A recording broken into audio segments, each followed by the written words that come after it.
Hey, Jeff, do you know what type of podcast we are? Well, we're not a history podcast. That's correct. We're a comedy podcast. So any jokes, skits, or anything else we say is not reflective of our organizations, businesses, or any sponsors that we're associated with, even charities. So remind yourself, if you're offended, it's okay. It's just a joke.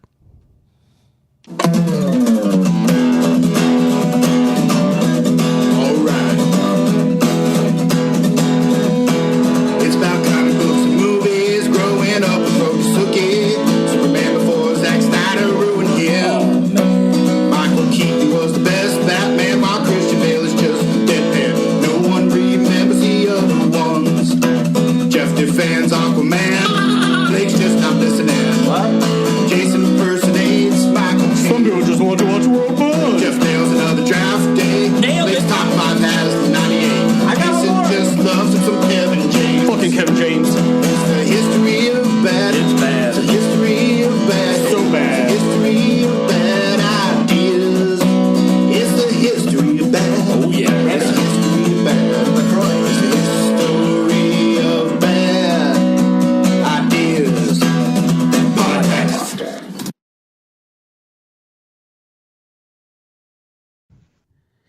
Welcome to the History of Bad Ideas, episode number 577. I'm Jason.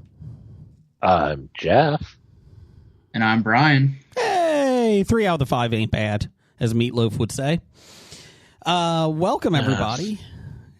Don't you be making fun of Meatloaf. Snowmageddon. It is Snowmageddon. So we're on Skype this week. So our sound is pretty decent, but if anything comes up, don't bitch about it. I apologize, but you know, we had 10 to 11 inches of snow over here, so we decided that probably would not be the best to be driving in on farm country roads, you know, when it's 7 degrees out in snow.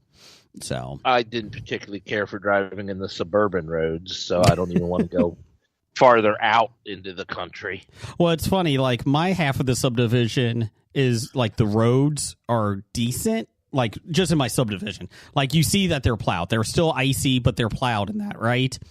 And I went to drop my son off at baseball tonight, and I went to the rich folks side of the subdivision to pick up the one kid, and, like, they haven't even touched those roads. Like, over on the rich folk. I'm like, man, what are you paying for? Who are you bribing? Yeah, you're not getting anything. I'm going to say, if that's the rich side, shouldn't they be done first? You would think. I mean, you would think that they would be... bribing the government officials. I think I figured it out, Jason. What's that? They need the lesser side to actually go to their jobs and work to keep the economy going. They don't need to do that, so they need to get you out of your houses into your jobs. That makes sense. Well, full on them, because guess what? I'm working from home because our roads are still not great. So, take that. But I'm still working. Damn it. Brian, how are you? I am good. I've not had any sort of treatment done to my street. Okay. Since Sunday, so I haven't went anywhere in the last 50 hours. Ouch. Is that an issue? Actually, no. Because I wasn't scheduled for work yesterday or today, so that helped. Yeah, that did help. Yep.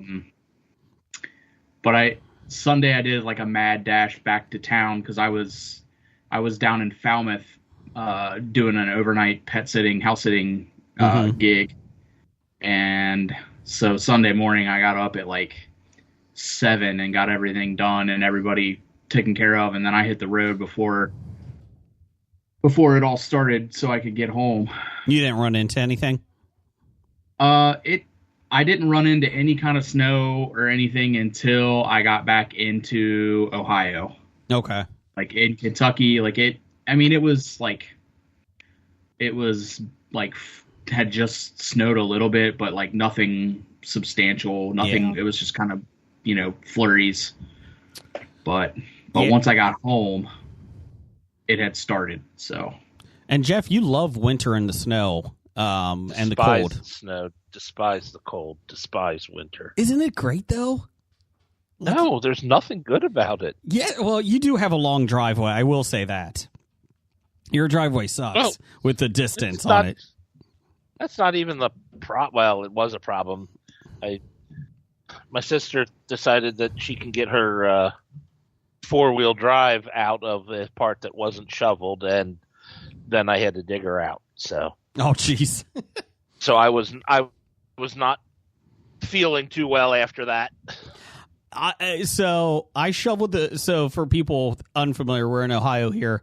Like I said, Sunday afternoon is when it was supposed to come. It probably arrived around 11 o'clock. And for Sunday into Monday, about 3 p.m. on Monday is when we got close to a foot of snow. In comparison, we really don't get snow that much anymore. So this was a pretty big shut the city down moment. I love snow. My kids have been happy. They've been off school the last 2 days, and that's going into holiday break. So they've had like 2.5 weeks off now. But I will say this snow, I shoveled the driveway twice on Sunday, and I don't know why I did that because it just kept coming down more and more. And Oh God. well, I and never told even consider starting. Well, hey, I will never shovel snow again in the rest of my life. pay somebody. I am too old, too out of shape. It will kill me. Well, my thought was, my wife's like, why are you shoveling? It's still coming down pretty good because we were getting about 2 to 3 inches an hour. And I was like, well, I'd rather shovel 4 inches right now than worry about a foot later. Well, spoilers. Spoilers. You had a foot anyway. Yes. The good news is I have a almost 15-year-old that helped me shovel the driveway. But on Monday afternoon, I did it at my lunch break. And let me tell you, that snow was heavy. It was a good workout. So yeah, it was not fun. That was probably the worst snow shoveling I've ever had. So, but I will say, there was 3 kids in the subdivision. They shoveled 16 driveways in 11 hours for money. Oh. And I was like, good for them. That was a good job. I remember when we used to do that. Yeah, I asked my son if he wanted to do that. He said no. He's like, well, our driveway's enough. And I was like, you know what? To be honest, I don't blame you. But here's the thing. They kind of cheated, Jeff. They had a snowblower. Oh, that's well, that's cheating. That's not cheating. More power to them. They were I mean, walking they around have with to a pay for snowblower. A, the snowblower, and B, the gas to run it. So it's like it's costing them more money to run that. But It was an electric snowblower, so they had a really long extension cord from their house. So, oh, okay. So they wanted to use your electric. yes. That's how they get you, Brian. It's always something. Either coming or going, they get you. Yeah, I went and dug the car out, and it literally took me like an hour just to get my car clean. Yeah. And I was like, all right, cool, not doing that ever again. Like, so I found a guy on Facebook that was like in the neighborhood that was like, I'm shoveling snow, and I was like, come on over, bud. Let me know how much to Venmo you when you're done. How much was it? Just curious. He actually didn't show up, so Oh, jeez. I've got another person that's coming tomorrow. He did. So, well, he probably overextended himself, Oh, he probably had a lot of people. Hey, okay. and yeah, I mean, it's not like some sort of like organized effort here. It's like I'll just take as much money as I can get. we need to Shark Tank this. Let's do this. I was honestly thinking about it. Like, I mean, if you think about like all the apps that are out there, like Thumbtack and Angie's List, and like there's some sort of an app, but there's got to be a way that we could create an app for like community-based services, like for that. So, Trademark. Unfortunately, No Shark one's allowed Tank. There was already a Shark Tank idea for that this past season. College kids in Minnesota. 2 college kids were trying to basically pay loans off, right? And they got their college buddies, and they did this app, and you can sign up in at different college. Basically, they hire kids from different colleges in Wisconsin, Minnesota, Michigan. So basically, the snow states, and basically you pay them, and they come and clear your driveway, and they have to hit a certain the people that do it have to take pictures, and they have to approve that they were good enough to clear the land or clear the driveway. So, but yeah, it's already been out there, unfortunately. So I'm not talking about college kids. I don't care about them. Oh, this can be just for everyday guys that just want to make some money, or it could be for 10-year-olds that want to make some money. I don't need to cater to the college kids. Just anybody can have it. Yeah, it can be. Maybe our app would exclude college kids from signing up to offer those services. I gotcha. I gotcha. Screw those college kids. Yeah, only high school kids or lower, or college graduates, or just anyone not currently in college. Yeah, I don't want 50-year-olds shoveling my driveway. How many did you do today, sir? I did 2. Okay, thanks, sir. Great service. I got two of your steps done. Yeah. Now, I will say, a lot of these people are super creative. On these neighborhood posts, it's the one guy he got super in depth with it. He gave out dimensions 10 by 20. 15 by 30, all the multiple parking spaces. That's awesome. If you want me to use my own salt, it's extra. I'm dude, just move the snow so I can get in and out of my house and my driveway. I don't care. Just tell me $30. Cool, here you go. Here's your Venmo. So, please stop. Yeah, it doesn't need to be that complicated, but it also doesn't need to be I got a shovel. I got a shovel on a broom. So. Oh, goodness. Well, hey, welcome back, everybody. This is not how I expected to start January, but... Yeah, happy 2025. Yeah, it's good to be back. Everybody have a good break. Yeah, I do want to say before we continue to all the people that live in northerner states or countries that listen, hey, where wusses a foot of snow is more than we ever really want. So it actually is more than I thought it was. That's true. We got a foot. I go out, I'm this doesn't feel like a foot. We so last year, or I think it was last year, we the greater Cincinnati tri-state area recorded 23 inches of snow. So we got more than half of our last year's total in one storm. One fall, yeah. And the good news is on Friday, we're supposed to get 4 more inches. Friday night. So I don't want exciting. it. I can keep it. Yeah. No. These 12, 13 inches or whatever we got was too much already. That's what she said. 4 more. That's what she said. But shame. But I think before the storm came in, we were looking about the history of what Cincinnati has, and honestly, this is up there in the record books. Really? I don't think we've ever had more than more than a foot of snow in one snowfall. Huh. We are a history podcast. Yeah, that's true. Because I'm that doesn't make sense, because I know we've had more than a foot of snow on the ground before, but I guess it's multiple storms building up. But I don't think we've ever had within the 24-hour time frame a foot of snow or something. I did tell my wife, I was because I'm really big into moving to Maine and just getting away from everyone. And I was no, wait a second. Yeah. I'm going to move to Maine. You can't move to Maine if I'm moving to Maine. Brian, I'm moving to Maine. How about this? You move to Vermont, I move to Maine. No, you don't get to tell me where I'm moving. Well, you know what, damn it? I'm going to move to a town of 200 people. How about that? I already own land in Maine. You do? I forgot about... Will you sell it to me so I can build a house? On my, square inch? Yes. I couldn't remember if it was a square foot or a square inch. I think you have a square foot. A square foot? A whole foot? Ooh. Yeah, that would make sense. A square inch is way too small. Yeah. If you have a square foot that you own in Maine, I mean, can we do something about that? Can we? Yeah. Okay. So looking it up here, because to go back to the snow, as of on Sunday, that was the most in one day. 8.4 inches is the record for an amount in a single day that was recorded at CVG. Okay. That'll be the Cincinnati report for people outside of Cincinnati. It's just Covington. Yeah.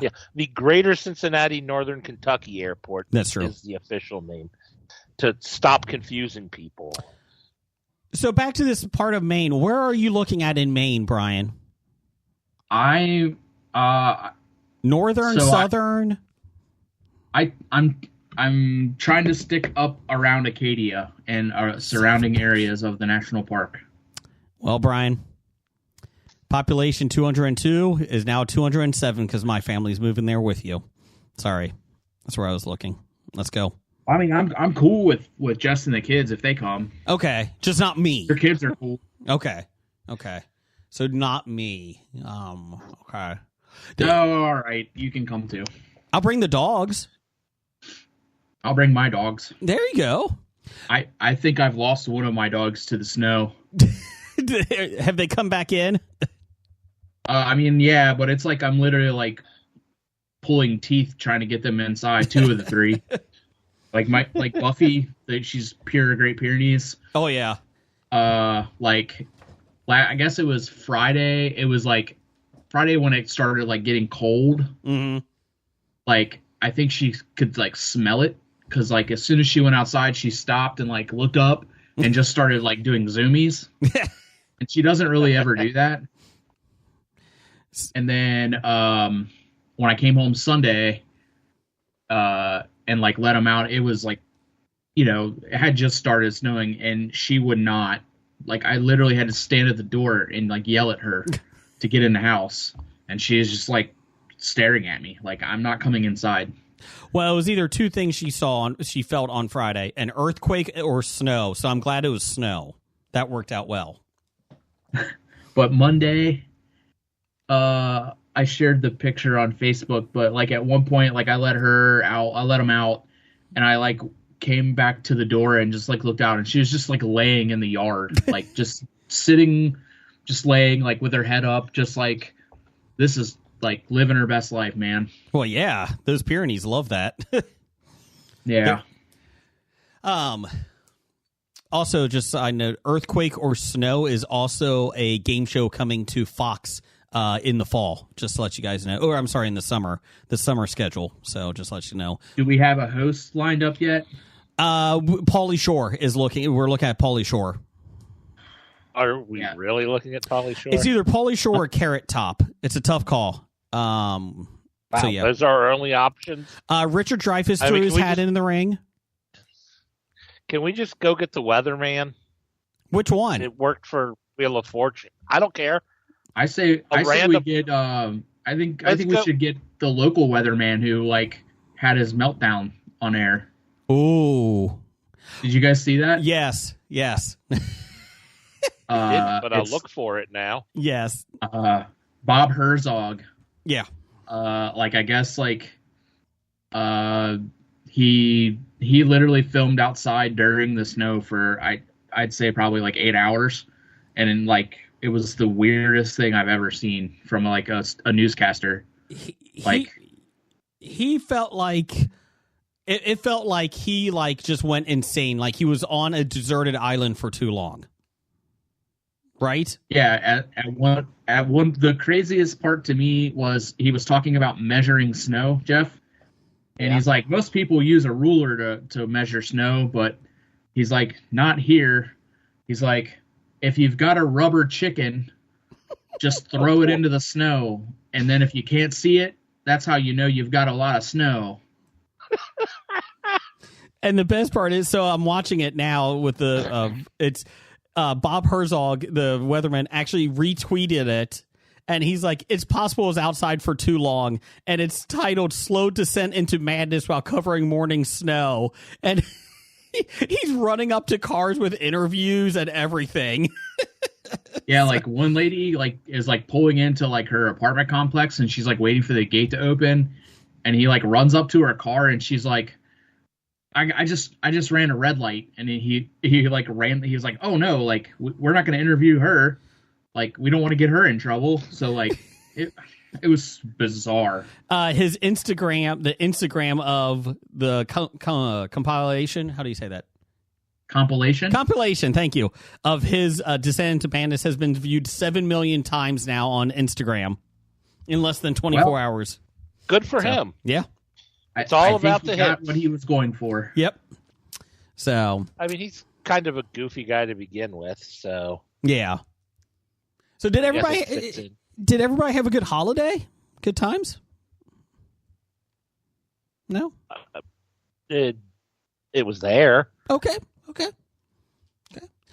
Yeah. Everything was great here. We just kind of had to spread it out with Erica traveling. So, like Christmas, she had to work Christmas Eve and Christmas, so I was home by myself for Christmas, and then the weekend after Christmas, we went down to my parents' house and had our Christmas down there, and then the week after New Year's Eve, Erica came home because she was off New Year's Eve and New Year's Day, and the couple days after that. So, we did New Year's Eve, and then New Year's Day we had her family's Christmas, and oh, jeez, just gotta work it in where we can. But I mean, it was nice. Yeah. We've obviously had recorded the 2 episodes on the 20th of the December, so that's why. Jason, don't break the illusion. I mean, no, we recorded on the 22nd of December. Yeah. Now you know why I don't want you in Maine. Sorry. Illusion breaker. Sorry.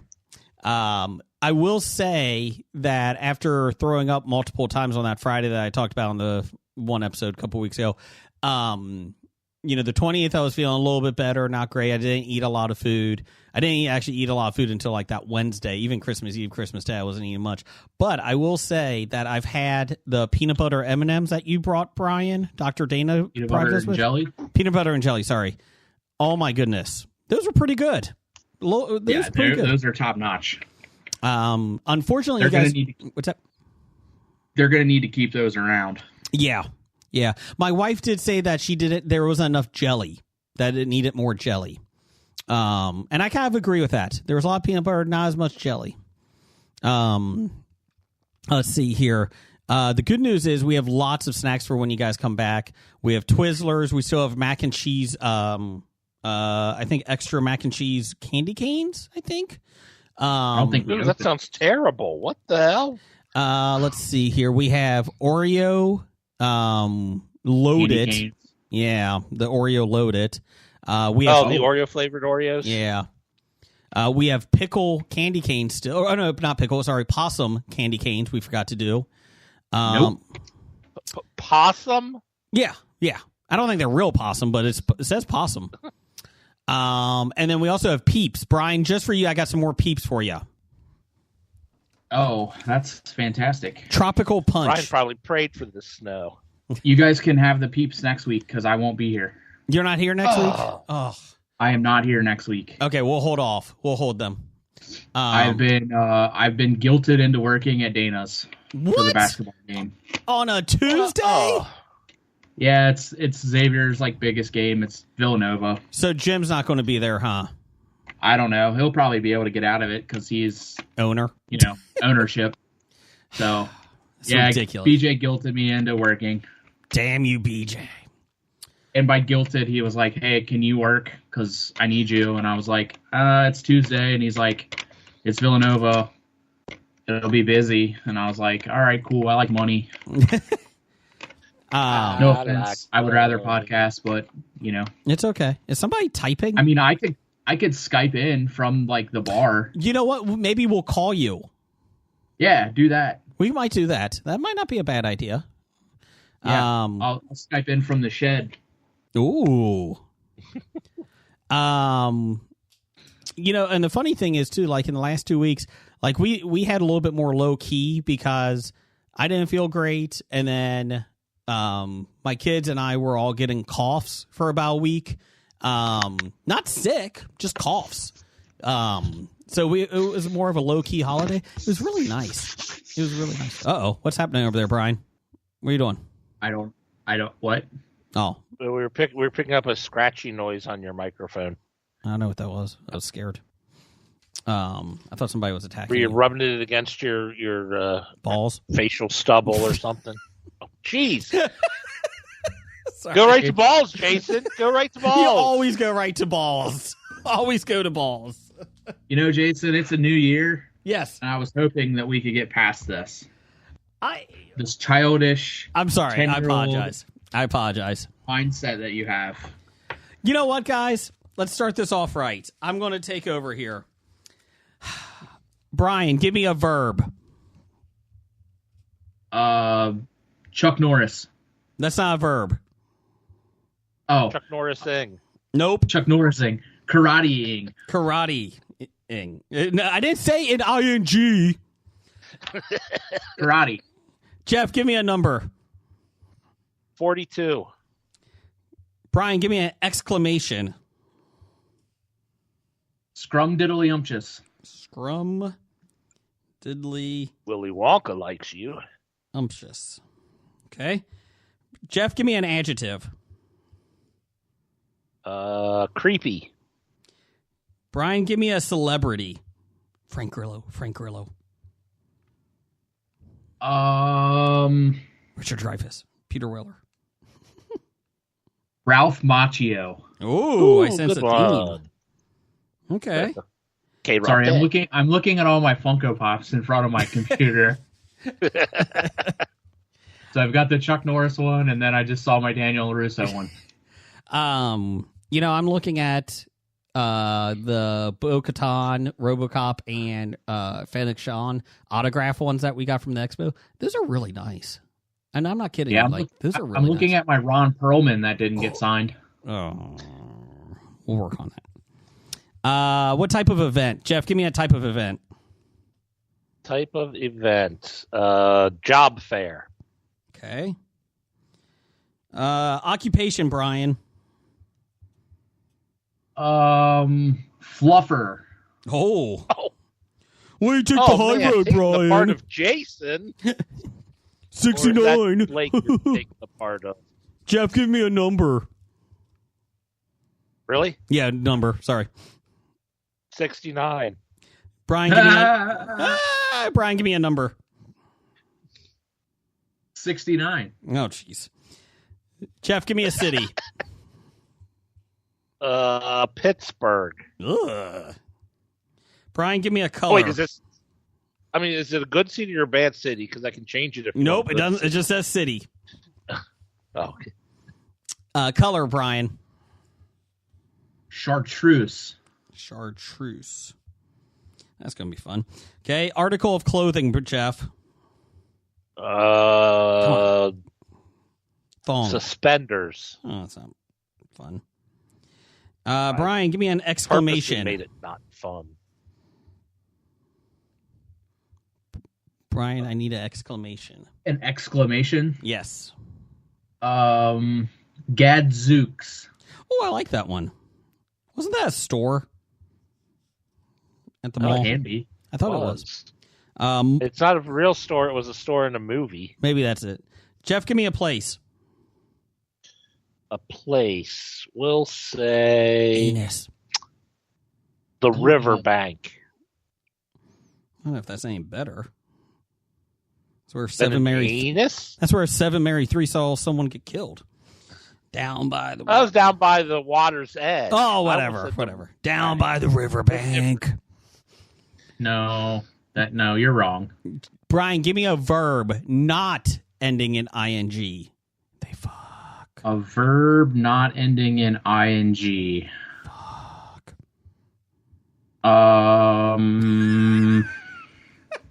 Sorry. Exist. Fuck would actually work. Sorry. Jeff, give me a first name. Gary. Bunkaroo Doug. Yeah. Brian, give me an adjective. An adjective. Let's go with scruffy. And finally, a part of the body, Jeff. Penis. Anus. Brian, take the high road. Come on now. Come on. We'll go grundle. Nipples. What did you say, Jeff? Grundle. Grundle. Okay. Nipples. AKA the taint. Yes. This is Getting the Tickets with Taylor Swift. Oh boy. Friend number 1. Stay calm and don't karate. Sorry, that's an exclamation. Stay calm and don't karate. We are number 42 in the queue for tickets. Friend 2. Scrumdiddly unctuous. This creepy computer better not crash like it did for Ralph Macchio's job fair. Friend number 1. That was horrible. We had to get tickets from a fluffer, and they were 69 feet from the stage. Friend number 2. We need 69 tickets for the show in Pittsburgh. I already have my chartreuse outfit planned. Do you want to see my new suspenders? Friend number 1. No time for exclusive concert t-shirts. God zooks. The computer froze and we might have to send you to the Riverbank for our tickets. I guess the Fluffers at the Riverbanks. Why not? I mean, he's probably using the van down there. When the vans are rocking. Friend number 2. Oh no, I'm going to exist. Heavens to Dunkaroo Doug, let us in. I like that one. Is he playing, is Dunkaroo Doug security? I guess. Friend number 1, I'm back online, and we got scruffy seats. Friend number 2, I'm so excited I can't feel my grundle.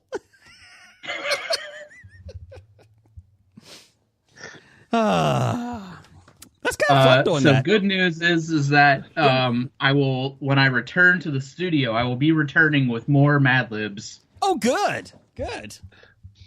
Did you get some for Christmas? I did. Yes. Yes. You know what, Brian? I have to admit, that's kind of fun being the guy in charge of that. That's kind of fun. I like that. It is. Yeah. Okay. Real quick. Who watched something and what was it and did you like it? Those are the 3 quick questions. I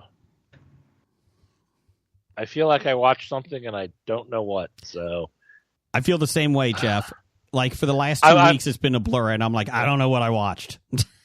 I'm going by doing a rewatch of My Name is Earl. Oh, okay. So that's still funny, and Ethan Suplee is vastly underrated. You know, Jeff, it's a schooner. Schooner is a sailboat doo-doo head. I'm rewatching Squid Game, the first season, with my son, my oldest son. We have 2 episodes left. And it just finished one of my favorite episodes, the one they have the bridge, the glass bridge. Oh, I love that episode. I never did finish that show. So we're going to watch it. We're trying to finish it, and then that way we'll start season 2. So I enjoyed it. I've enjoyed it. There's a lot more, since I know obviously how season 1 ends, and the little twist in it, it's like, oh, now you start seeing the Easter eggs with it. It's like, that's pretty cool. Don't tell me the twist. I haven't. No. I'm not going to. I'm not not saying I'll get too upset, but I prefer to not know if I do go back and watch it. And it's nothing. I'm not going to spoil it, but like I said, there was like once you know it, it's kind of like Sixth Sense, right? You start picking up stuff. You're like, oh, sorry, Jeff. They can see dead people. That's what it is. Sorry. Oh, they see dead people in it. Yeah. Good thing that wasn't the surprise twist in Sixth Sense, since they put that in the ads. Not until the second week. Really? Well, maybe. I mean, I thought every ad I saw for it said they had the "I see dead people." It was. I will say it did say that in Haley Joel Osment while he's looking at Bruce Willis. Yes. We did watch Moana 2. Any good? It's fine. I like the first one a lot. The first one I really love. This one was there. It's fine. I don't even So care. you're saying Moana 2 is not going to make your top 5 list this week? No. Okay. This is a good tease. And I think we watched some other stuff, but I can't tell you. I couldn't remember any of it. Maybe once we start talking later on, we'll find out. Brian, did you watch anything real quick here? Yeah, I watched quite a bit of stuff. What'd you watch? Dr. Dana and I watched Werewolves Oh, with Frank Grillo. with Frank Grillo. How'd you enjoy And Lou it? Diamond Phillips. Yep. And Lou Diamond Phillips. I very much enjoyed it, actually. I mean, for what it was a little campy, but didn't expect the way that it ended. No. But really, I was happy with it. It was good. It was one of those things, like if you were at Blockbuster 25 years ago, right, and you see the cover, you're like, oh, I'll try it. And then you're pleasantly surprised, is how I kind of equate to it. Yeah. I enjoyed it, though. It was fun. Yeah. What else? Let's see. I finished No Good Deed on Netflix. Oh, That's okay. the Ray Romano, Lisa Kudrow. It was whatever. I mean, the twist at the end I didn't see coming. Mm-hmm. And that was like really the only thing. Like, I mean, it was okay. I'm just thankful it was like 28-minute episodes. Yeah. Let's see. I'm current with Landman. We're 2 episodes behind. Okay. Really enjoying it. Really enjoying it. With what I didn't hear, which Landman. Landman, yeah. Okay. Yeah, I think this week was episode 9, so next week will probably be the finale. Mm-hmm. But yeah, really, really enjoying that.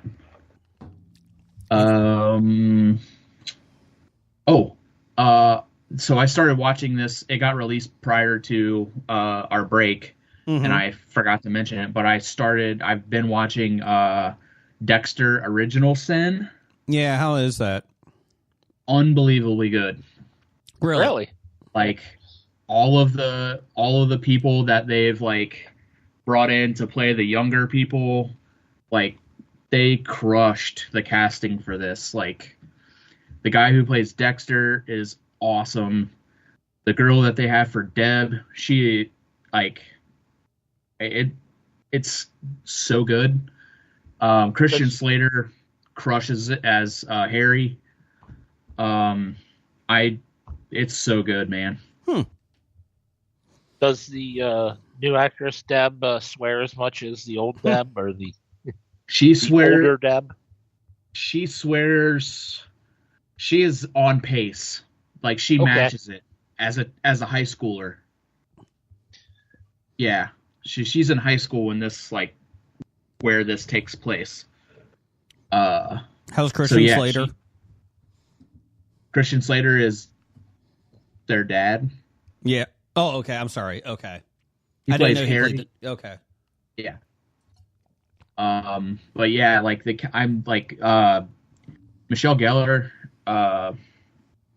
Sarah Michelle Gellar, she's in it. She's great. Like, I mean, honestly, like everybody that's in it, like the guy that they've tapped, like young Masuka, is like it is all just so well done. So so they're I guess some of the people they work with, they've got young versions of them too. Then yeah, so like it basically is like the very beginning of where like Dexter starts at Miami Metro as an intern in college, and like at the very beginning of The Dark Passenger. Okay. So are the coworkers? Do they have new like? Is there a Batista and a? Yeah. So there's a Batista. There is a LaGuerta, Masuka, and then Harry is obviously still alive, and he is a detective.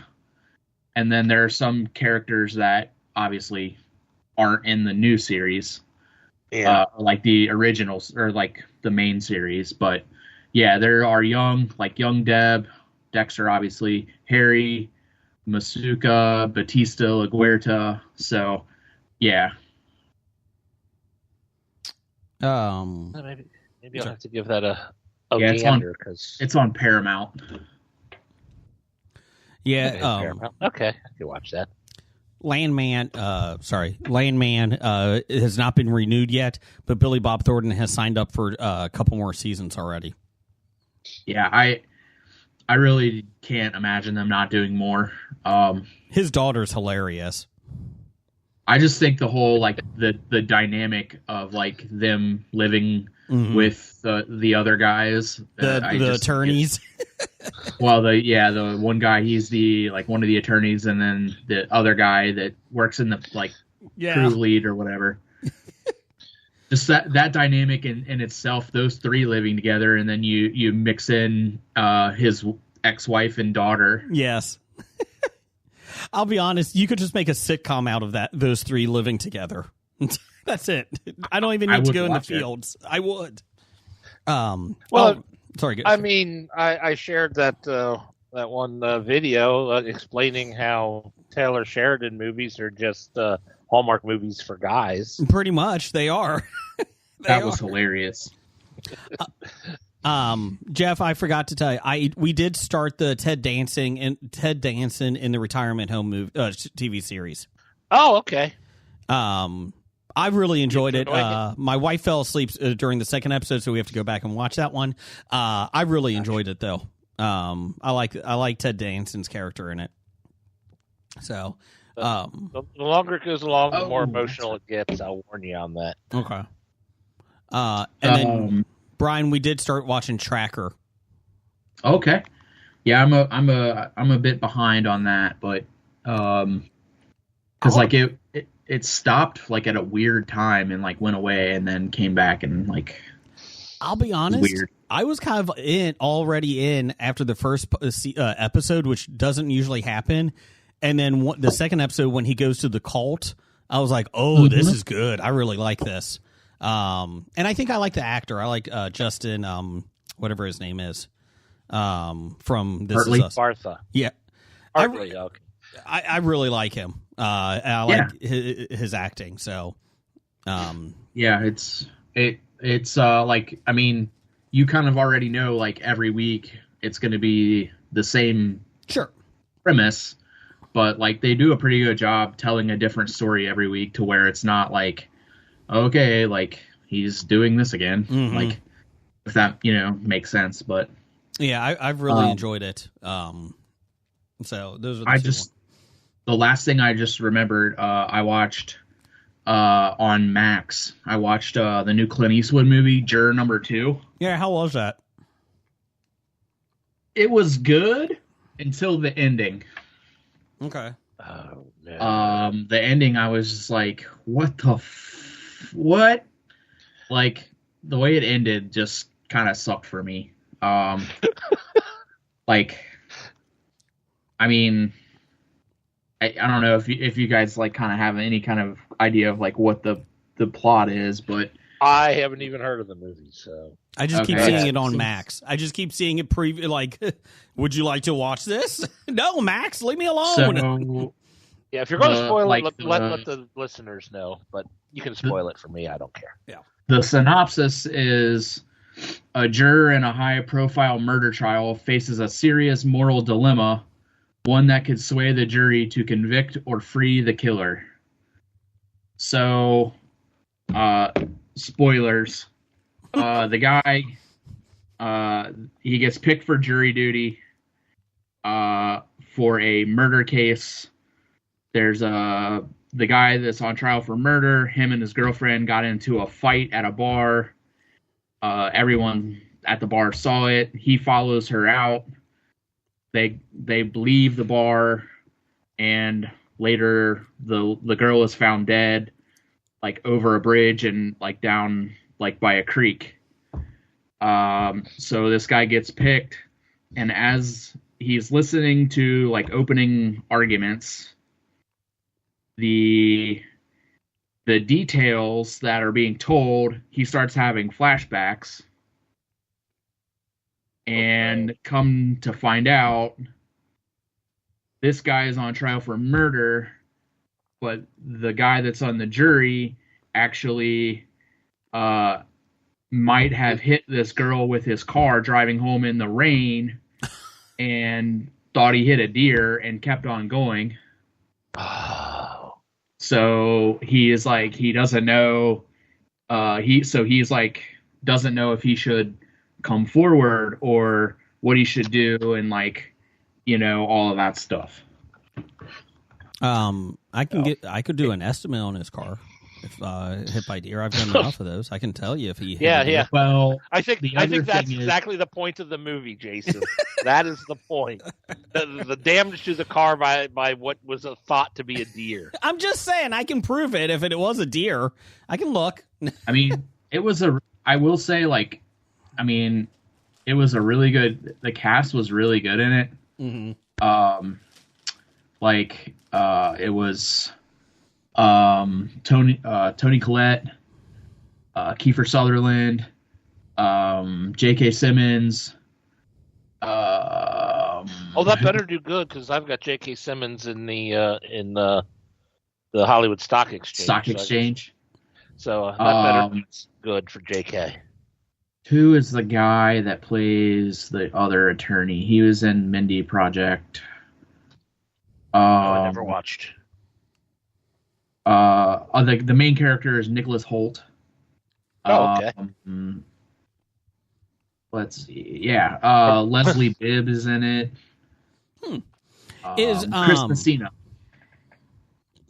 Chris Messina. Is this what you said? Eastwood directed this? Yeah, they're saying that this is his last film. Okay. From what I read. Gotcha. It was like 97, so probably true. I mean, he could probably do another 2 or 3. Hell, give him if Harrison Ford's still doing Indiana Jones, I bet you could still do Dirty Harry. Go ahead and put him out there. Did anyone watch the Golden Globes? No. I saw about 10 minutes. I didn't see any of the funny stand-up bits or anything.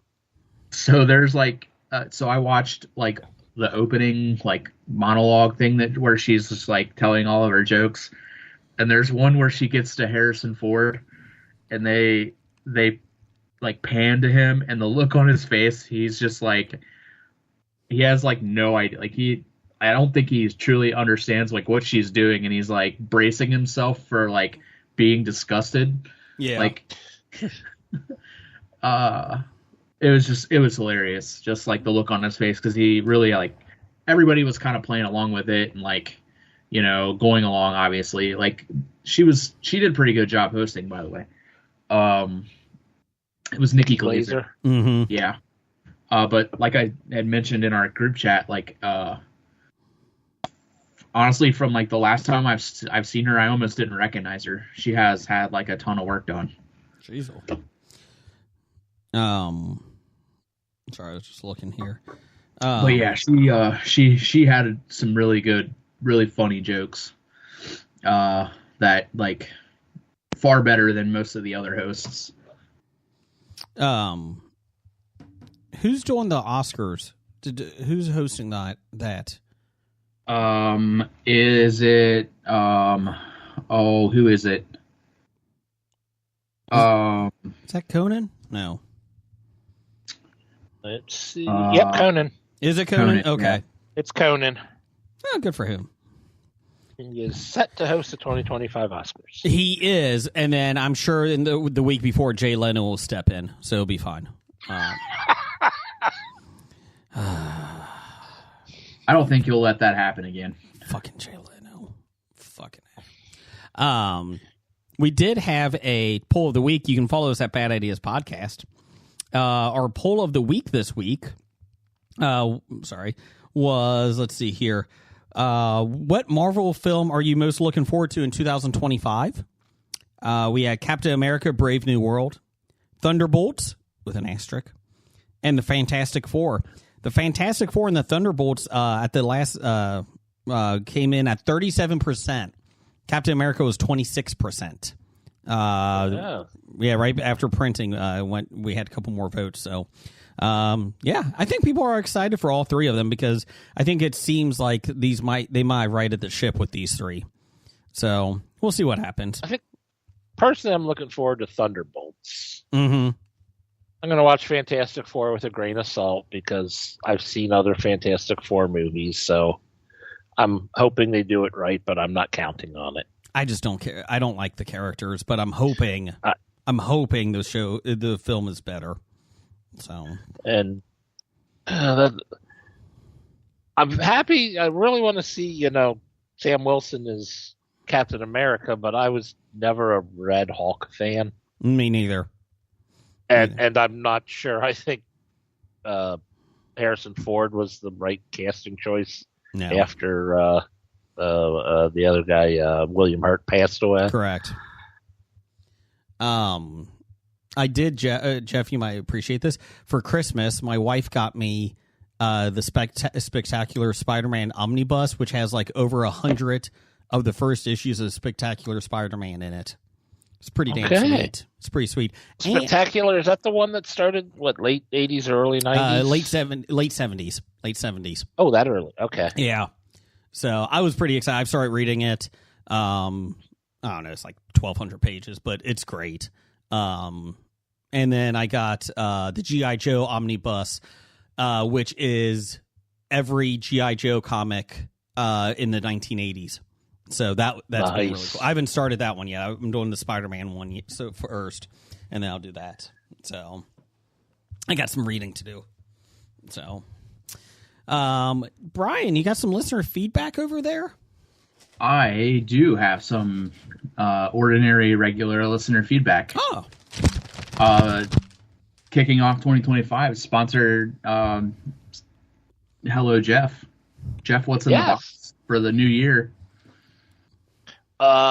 This week, we got a great surprise. Themed this week, we've got chicken. Ooh. A couple, there's going to be some. You will get a whole chicken. Like a live chicken? Like not a live chicken. No, it'll be like dead and plucked and whatnot and ready to cook. But like 10% of those people could be lucky enough to get a whole chicken. Otherwise, you'll get like parts of chickens and eggs. Beak? And no, there's no beaks. No. No chicken. Bird Jason, flu? We're starting the new year off right. Do you get bird flu? No, we don't give you bird flu. I'm just asking. So we're starting off right. So we got chicken and all the fixings to go with chicken, to make a nice a gravy for your chicken. Cream of chicken? Some bread to make a nice, you can get cream of chicken soups ready to go to get a nice green bean casserole if you want. But you'll have to get the green beans because we don't have any green beans included this week. Gotcha. Next week, maybe. Maybe next week. I mean, to be fair, they're not in season. No. That is fair. How many eggs can you get in one box? A dozen. Okay. We just got simple regular egg containers, nothing. And this is refrigerated, right? It is when it leaves. Okay.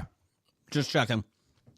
Yeah, we put a lot of faith in the postal service to deliver these in a set amount of time. So, my neighbor, and especially with the current weather in at least the northern part of our country, everything should be pretty cold by the time it gets to your place. My neighbor actually got a preview box because you were doing that deal at Christmas.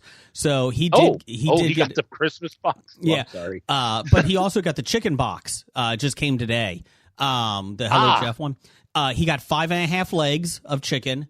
Okay. He got 6 wings. He's got 2 breasts. And I think we gave him too much. Yeah. And unfortunately, it was only 2.5 eggs. The one egg only had a yolk in it. So no egg white. No egg white, just a yolk. I I think it sounds like he took advantage of our supersize option for the new year. He was very happy with it. So just wanted to send that out there. Did he get any of the Reese's eggs? He did not get the Reese's eggs. Well, I shouldn't say that. He said he saw a wrapper for one, but it looks like it fell out the bottom of the box because the USPS kind of screwed it up, the box. So he doesn't blame you, Jeff. He blames the mailman.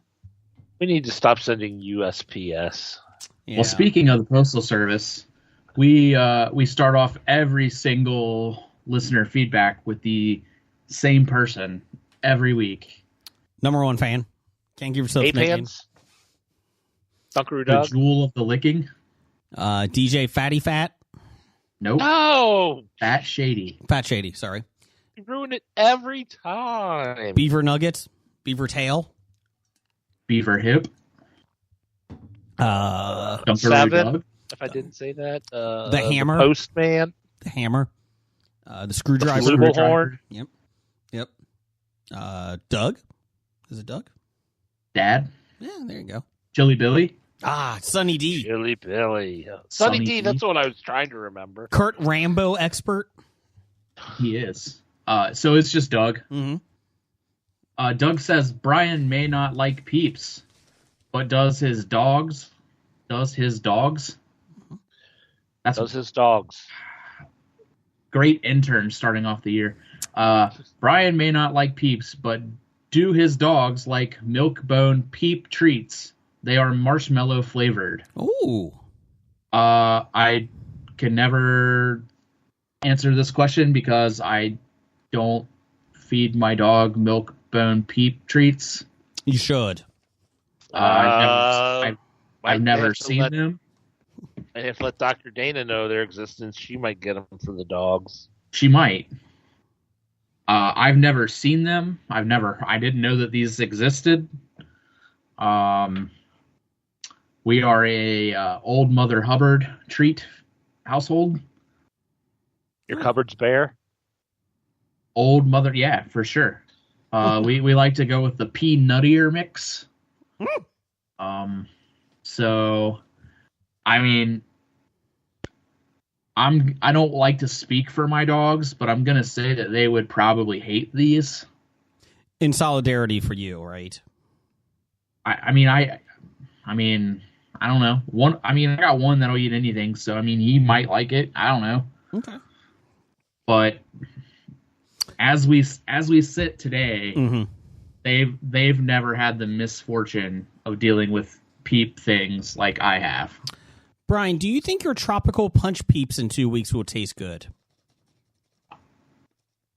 You haven't opened the box yet, have you? No. They'll be fresh. I'm not hopeful. I'll be real honest. Okay. But you know, 'tis the season for Jesus, I guess. It is. It's a season for Jesus. Every season is the season for The reason for the season. That's right. So next up we have from Dana Gardens.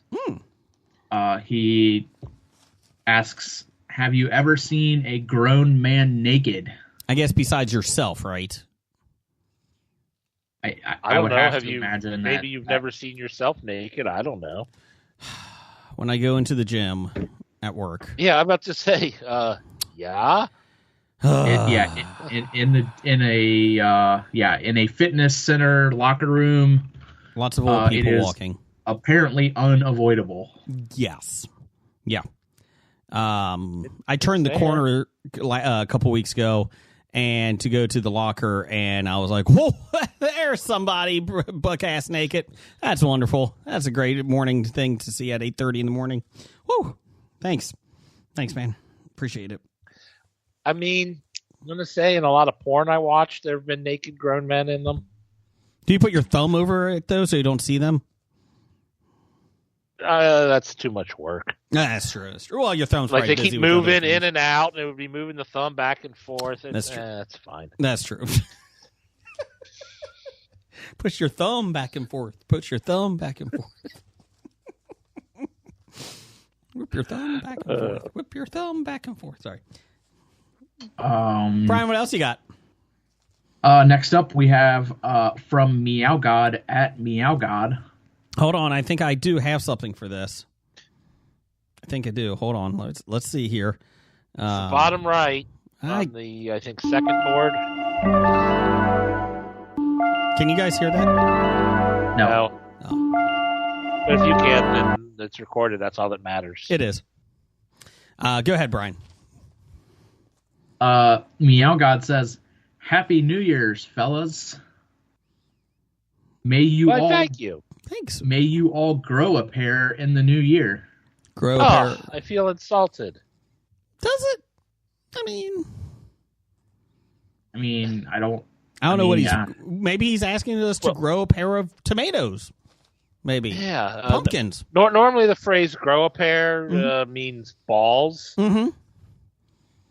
And I feel insulted being called ballless. Well, but I do appreciate the sentiments, Meow. I appreciate the Happy New Year's fellas part. Mm-hmm. I can't tell if I should be insulted by the grow a pair or not. Don't. It's Meow God. He's too nice. I mean, I appreciate his the way he worded it. He was very polite and saying "may you." That's true. It was the polite way. That was a nice way of saying. You convinced me. Even if he's insulting us, he did it in the polite way, so I can't take offense. That's true. What else we got? From Jacobo at Tweets by Jacobo. He's a celebrity. He'll be famous. Yep. He's not. He is. He says, "What Christmas song would you ban for A year, or B, all time?" Now, I'm going under the assumption we can only ban one song all time and one song a year. Yeah, that's what I'm Otherwise, guessing. I would start banning. I'd get the ban hammer out and get rid of most of them. Nope, you only can do one each. One for a year, one forever. I think I'll agree with Jason on all time, unless it's better for me to pick something different so we can get two of them banned. Nope, do it. But Christmas shoes. Fucking Christmas shoes. Fuck that song. Oh my God. I could ban that for all time. Is Jesus going to come tonight to kill my mom? I got her Christmas shoes. Shut up, kid. God. I don't think that's quite how it goes, Jay. But... He's all dirty. Fucking take a shower. Your mom's dying. Go talk to her. Get a shower. God. Fucking kid. I mean, why wouldn't he take a shower if his mom were dying? Why wouldn't he just go right there? Well, he should, but he's standing in line buying Christmas shoes on Christmas Eve. Yeah, that's going to be a short visit. Hey, kid, spoiler, your mom died 2 hours ago while you were waiting in line at McAlpin's. McAlpin's. Good pick there. Fuck you. Not you, Jeff. The fucking song. I mean, I think for just for the song, we would have to probably say it was a Kmart. Maybe a Kmart. Maybe a Kmart. Yeah. Fucking blue. You had to get that blue light special on the shoes, didn't you? You couldn't have gone 2 days ago, could you? Fucking idiot. Asshole. Blue light special. But I don't have any money. Well, maybe you should have asked your dad for some money. Huh? How the fuck did you get to Kmart, you piece of shit? My mom's dying. I gotta go out and get some shoes. Wow. Fucking I'm sorry, I mentioned it. I fucking hate that song. And Jeff, I agree with you all time. Fucking ban that. Sorry. Anyways, what about for 1 year, Jeff? What are you doing for 1 year? That one I'm not sure yet. Maybe come back to me on that. I'm going Grandma got ran over by a reindeer. That was one I was thinking of, but... You know, I haven't really honestly heard that in several years. You've got a point. Like, I don't feel like it just doesn't make it around anymore like it used to. It's not as common. I will say that. Or Brian, what are you banning forever? Forever. I'll probably do Dominic the Donkey. Oh, that's a bad one. It's really bad. I Yeah. don't know if I know this one. I'm seeing it on lists, and I'm not sure I know it. It's awful. It is so bad. Yeah, I will play it off air for you, or you can pull it up and listen to it off air. But Yeah, I can do that. I won't and make then you guys listen to it. I think for just a year, Mm-hmm. I don't know, just a year. Like what Christmas song could I not hear for a year? I saw Mommy Kissing Baby Santa It's- Claus. Yeah, or Baby It's Cold Outside. Yeah, Santa Baby. That's another one that I really. That's like Ooh, yeah, Santa Baby's pretty Yeah, bad. Santa Baby. I could go a You year. know what? without- I think I'm going to pick one. This might be controversial because I think people actually like this song, Mm-hmm. but I kind of never like and get sick of very quickly Jingle Bell Rock. Yeah. I think to me it's like we're a rock, we like rock music, but let's make a Christmas song. Yay! And I'm like, no, it's neither good Christmas or good rock. I would just get rid of the first 15 seconds of Bruce Springsteen's Santa Claus is Coming to Town when he's talking to Santa Claus is coming to town. when he's talking to the crowd. Have you been good? Have you been good? It's so bad. Like that's like nails on a chalkboard to me when they play that and they're like, you better be good. It's like, oh my God, Bruce, you're the boss. Stop. You don't need to pander to this fucking crowd. Go buy some Christmas shoes. God. Well, I mean, I think at that point in his career, like he would probably have someone that would probably be able to go buy the shoes for him, so he wouldn't like actually have to go buy his own shoes. You know, I was thinking, so the Christmas shoes song would be better if Scab Jeff was the guy in front of this kid, because he would have bought the shoes and walked away. Bought the last pair of shoes in mom's size. Oh, size 8? Thanks. This is what I needed, kid. Have a good night. Please, kid. Please, my mom's dying. Well, she won't miss them then. See ya. I do want to say also a bad one that I would consider, but I think I'm officially picking Jingle Bell Rock. But I want a hippopotamus for Christmas. Oh, that's awful. That is awful. Oh, I am looking at a Reddit post to get ideas, and this one person has a list, and at the bottom says, anything sung by children, it isn't cute, it's an auditory abortion.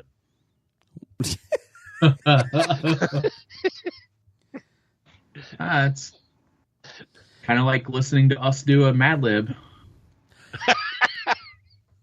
so this is the Esquire magazine. They did the 20 worst Christmas songs, talking about Christmas shoes. This one is a manipulative tearjerker about a young boy who's watching his mother on her deathbed. He wants to buy his mom a new pair of shoes for when she meets Jesus tonight, and he just wants her to look her best. Actually, I think it's getting a little dusty in here. This is the most loving thing I've ever heard. I take it all back. Fuck you, Esquire. No, stop it. It's awful. How dare you? Jesus. Fucking new song. Sorry. So I'm just reading the lyrics to Christmas Shoes. I don't understand why you hate this song so much. Dude, it's a horrible. It is awful. No, I mean, I've heard it before, and Yeah. I don't think it's that bad. Oh, it's horrible. I mean, I think the premise of the song is pretty nice. Like, No.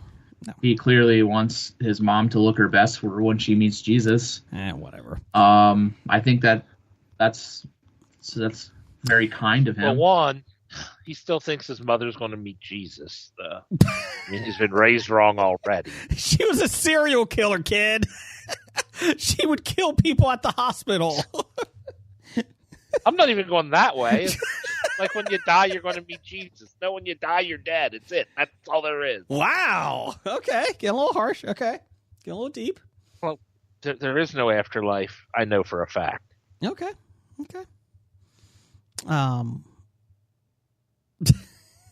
How would you know? No one's ever come back from it. It's from Leap of Faith, Steve Martin. Another great film. Yeah. But be on my top speaking as a five. DJ, there is no more hated song than that motherfucking abomination that is the Christmas shoes. There you go. There you go. I was working at a station when this song was first released, and our program director was, "This is the most awesome song ever." We played it to death that year. He got fired. Patton Oswalt does a great job on his stand-up with this about the Christmas shoes. I'll post it today. I'll post it on our Facebook page at the History of Bad Ideas. Wrap this up here, Brian. What else we got? We got two more, I think. We still have two. Yeah. From newly crowned Canadian of the Year, Randall Holt. Yay. At cheering button, RJ Jason. Holt. Oh, sorry, cheer button. Gotta get that. You got to find that. Nope, that's sad trombone. That's not it. Hold on. There we go. I don't hear any of it. No, we don't hear it, but it's getting recorded. Oh, good. From Randall Holt at RJ Holt 666. He is not He's evil. not evil. Just handled that He's way. just that my way. Canadian of the Year. Hey! He says, "Thanks everyone for making me Canadian of the Year. What type of monster doesn't like Pez?" Stork. I feel pretty good that we at least have someone to uphold the office. Yeah. With that question. Yes. Yeah. Good job. Good job, Randall. I will say, I did have to. Break the news to Dr. Dana. Well, that was going to be another thing. Mm-hmm. Yeah, she was a little. She was a little hurt. Okay. But she understands. Mm-hmm. You know, she understands that it'll be, you know, what she's got to do this year. Mm-hmm. Mm-hmm. Maybe show yeah, up more than one day for the expo. Oh, Wow. That was harsh. wow. You know, I'm sorry. The next thing she sends food-wise, Jason can't have any. Or it's As he poison. Wow. eats all the peanut butter and jelly M&Ms. Sorry. It was there. I just had to take. Dr. Dana, we love you. You're a great, great line person. You handle the lines wonderfully. yeah. Just don't Great need. Just don't. If you need to contact her for anything, I guess message me or Jim or anyone else, because we all have her phone number. But if someone that needs to get in contact with her from our group needs to, that doesn't have her number, you're shit out of luck. You know what, Brian? I'm going to fucking put her number on the list this year. Okay? God. I mean, that's good. Yeah. She should be on the list all the I time. didn't have her number. Shut up. God. Go to Professor Number One. I will say, just you know, on the Canadian of the Year, right out of the chute, I did have to issue a little bit of a pump the brakes to Randall Holt on Twitter. Uh-oh. There was a tweet from Chris Van Vliet. He is a wrestling podcast host. He put out a tweet that says, "Tag a podcast you think more people should listen to." Pittsburgh Nerd was nice enough to recommend us and Besotted Geek. Ooh, I felt so good on that, and then so bad on that, in the same emotion. It's tearing me apart. It's breaking and- my heart. So Randall replies to that tweet with a picture or a GIF of Ross Geller saying, "Why? Why would you do that?" So Maybe he didn't listen to the episode yet and realize he was Canadian of the Year yet. no, he I think he was pointing out the Besotted Geek part of it. well, you know, I thought about that after the issue after I issued my retort was, you know, that is not the way we expect our newly crowned Canadian of the Year to be conducting themselves. Yeah. So just right out of the chute, I just want that to be noted. for the record, when it comes time in 11 months, it was out there and it had to happen. He's already tweeted about the history of bad ideas more than Jason C. Brown did when he was Canadian of the Year. Just saying.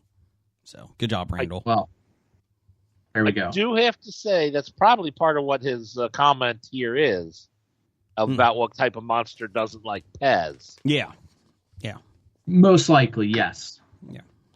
So, yes. I mean, I think that was his answer to why they wanted to know what was going on. Putting us on the same line with Masada Geek, I think, is where his thought was at.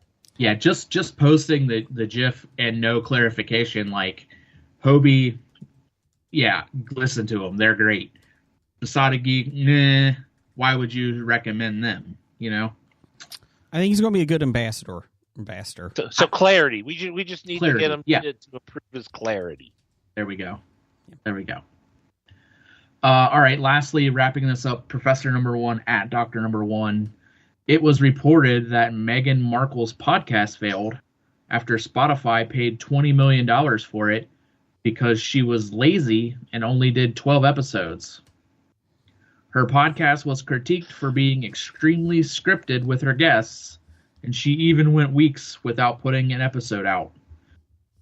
Do you think she was intimidated by Hobie and their consistent schedule? I was. I have to admit. And you can't mute me. I just assumed she was on summer break. I mean, I will say we have intimidated many, many podcasts out of their recording Culture schedule. I'm not saying any names. I'm just saying there are podcasts out there that thought they could hang with us and fell to the wayside. Bad Ideas podcast, they tried to take our name and they fucking lost. Oh, we did 30 episodes. Ha! We're on 577. In fact, we were so good we crashed a site, Musings of a Geek. We even crashed the whole podcast thing. So, oh yeah, the whole podcast network there. And Geek Life Radio. Anyways. Yeah, I think Meghan Markle is a piece of shit and got screwed up and didn't know that she actually had to, record episodes. Good for her. I mean, this is someone who recorded television before. You would think. So she should know that you actually have to show up and do something. Yeah, you would think. I guess the problem was she wanted scripts, and that's not what... No. People... Yeah, she wanted to be told what to say, I guess, instead of off-the-cuff interview people. Yeah, that's not happening. What's that? Now, is it dead? Is it completely dead? The 12 yeah, I don't episodes, think she's doing anymore. Is she getting the full $20 million, or are they getting their money back for that? I'm not sure because I don't know what the contract was if they were guaranteed so many episodes. I'm not sure. I would hope they would at least get a year's worth, whether they were doing. Oh, maybe they were only doing monthly or something. Yeah. Well, right now we got some news of the geek. It's time for another episode of News of the Geek. Jeff is on the call with us, right? Hey, Jeff. Yeah, but I'm fine with it because it would be off. You know what, Jeff? The delay or whatnot. I'm starting it. Ready? Jeff, you gotta go. Ready in 3 seconds. Oh, you did? I thought you were gonna count 3, 2, 1. No. It's on. You just had 3 seconds, and I was expecting a countdown. Okay, ready? Start over. 3, 2, 1. It's time for another episode of the News of the Geek. Take 3. How off was that? I did it exactly when you finished counting. You know what? You actually did a really good job. It ended just right after you finished. Good job. That's what it's supposed to end. Yeah, okay. Good job. Good job. I meant take 3 because you didn't know the one, and I did the other one. So there you go. Oh, okay. I thought you said you wanted a third take from me. I apologize. We are a well-oiled machine here. It's only like we did this 576 previous You would times or think. something. Let's see here. Per ScreenTime.com, where Brian gets all of his news from. Per Most of it. Per IMDb users, the top 10 most anticipated 2025 television series are the following. Ironheart. Following the events of Black Panther, Wakanda Forever. MIT student Riri Williams returns home. Riri? Yes. Returns home to Chicago, where she becomes entangled with the enigmatic Parker Robbins, a.k.a. The Hood, discovering secrets that pit technology against magic and setting her on a path of danger and adventure. This has only been in the filmed 2 years ago, so about time they were releasing it. We'll see. Well, that's because they decided that they only wanted to release like 2 new shows a year or something on Disney Plus. Yeah. El Turco Balaban, a soldier in the Janissary army, serves as an Ottoman intelligence officer. After he escapes capture, he's found wounded and rescued by people of Moena, a small town in northern Italy. He settles in there and organizes a peasant uprising against the feudal overlords who oppressed and overtaxed the people. Interesting. Okay. And Never heard of that. Mm-mm. This is like historical fiction, I guess? Yeah. NCIS, Tony and Ziva. After Ziva's apparent death, Tony raises their daughter, Tally. You're the worst, Tally. Years later, Ziva returns and reunites with Tony. Tony's company is attacked, and the family travels to Europe trying to learn who's after them and to trust each other again. Is this like a... I haven't heard that they were coming out with this. Is this a new, what do you call it? Miniseries? It's a series coming out this year. Is it going to be a full series, or? I think so. Oh, wow. I'll double check for you in a second. First, with all the NCIS crap they have out, I mean, with all the NCIS programming they have, I haven't heard this is even a possibility. And now I guess it's already... It's a TV series. And I'm trying to see how many episodes they have. They don't have the episodes listed yet. Okay.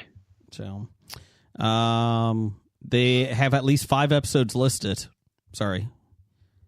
So, and then we also have Your Friendly Neighborhood Spider-Man. I posted a trailer of this a couple weeks ago, or last week. Animated series follows Peter Parker on his way to becoming Spider-Man in the MCU. The journey, unlike we've ever seen, in a style that celebrates the character's early comic book roots. It's animated. Originally, this was going to take place between Spider-Man, what is that, Homecoming, and... what's the next one? Far From Home? Yeah, Far From Home. That was the idea, and then the creators of it, the series, were like, it's too confined. We can't do that. We don't have access to some of the characters we want. We kind of want to have our own sandbox to play in. So they stopped it, and it is not part of that universe now. So, yeah. Which kind of disappointed me because I was hoping that it would be part, but, it's fine. American Primeval follows the gritty and adventurous exploration of the birth of the American West. Violent collisions of cults, religion, and men and women fighting for control of the new world. This looks badass. Have you seen this, Brian? I have seen I've seen stuff about it, but I am very much looking forward to this. Taylor Kitsch is the lead in it. Yep. Did you ever see Friday Night Lights, Brian? He was in that.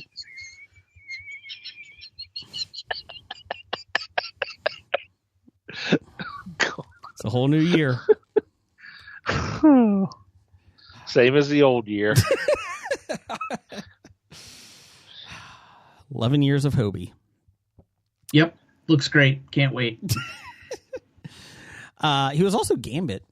Let's see here. Knight of the Seven Kingdoms, a century before Game of Thrones. Sir Duncan the Tall and his squire Egg wandered through Westeros while the Targaryen dynasty ruled the Iron Throne and dragons were still remembered. Great destinies and enemies await the incomparable friends. I didn't even know that they were coming out with another Game of Thrones. Oh, yeah. That's been in development. I think we've talked about it. Oh. I'm sorry. I forgive you. Blake talked about it. Okay, never mind. There you go. Suits L.A., following a new group led by Ted Black, a former New York prosecutor who built an L.A. law firm that specializes in criminal and entertainment law. Stephen Amell, who I interviewed a couple of years ago, is the star of this one.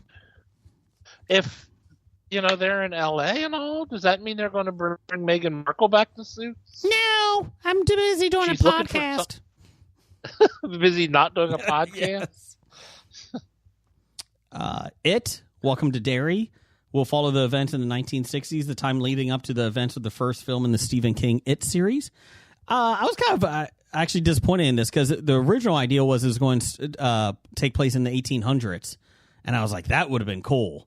But now it's 1960s. Brian, did you ever see It, the new ones? I have not seen the new ones. Okay.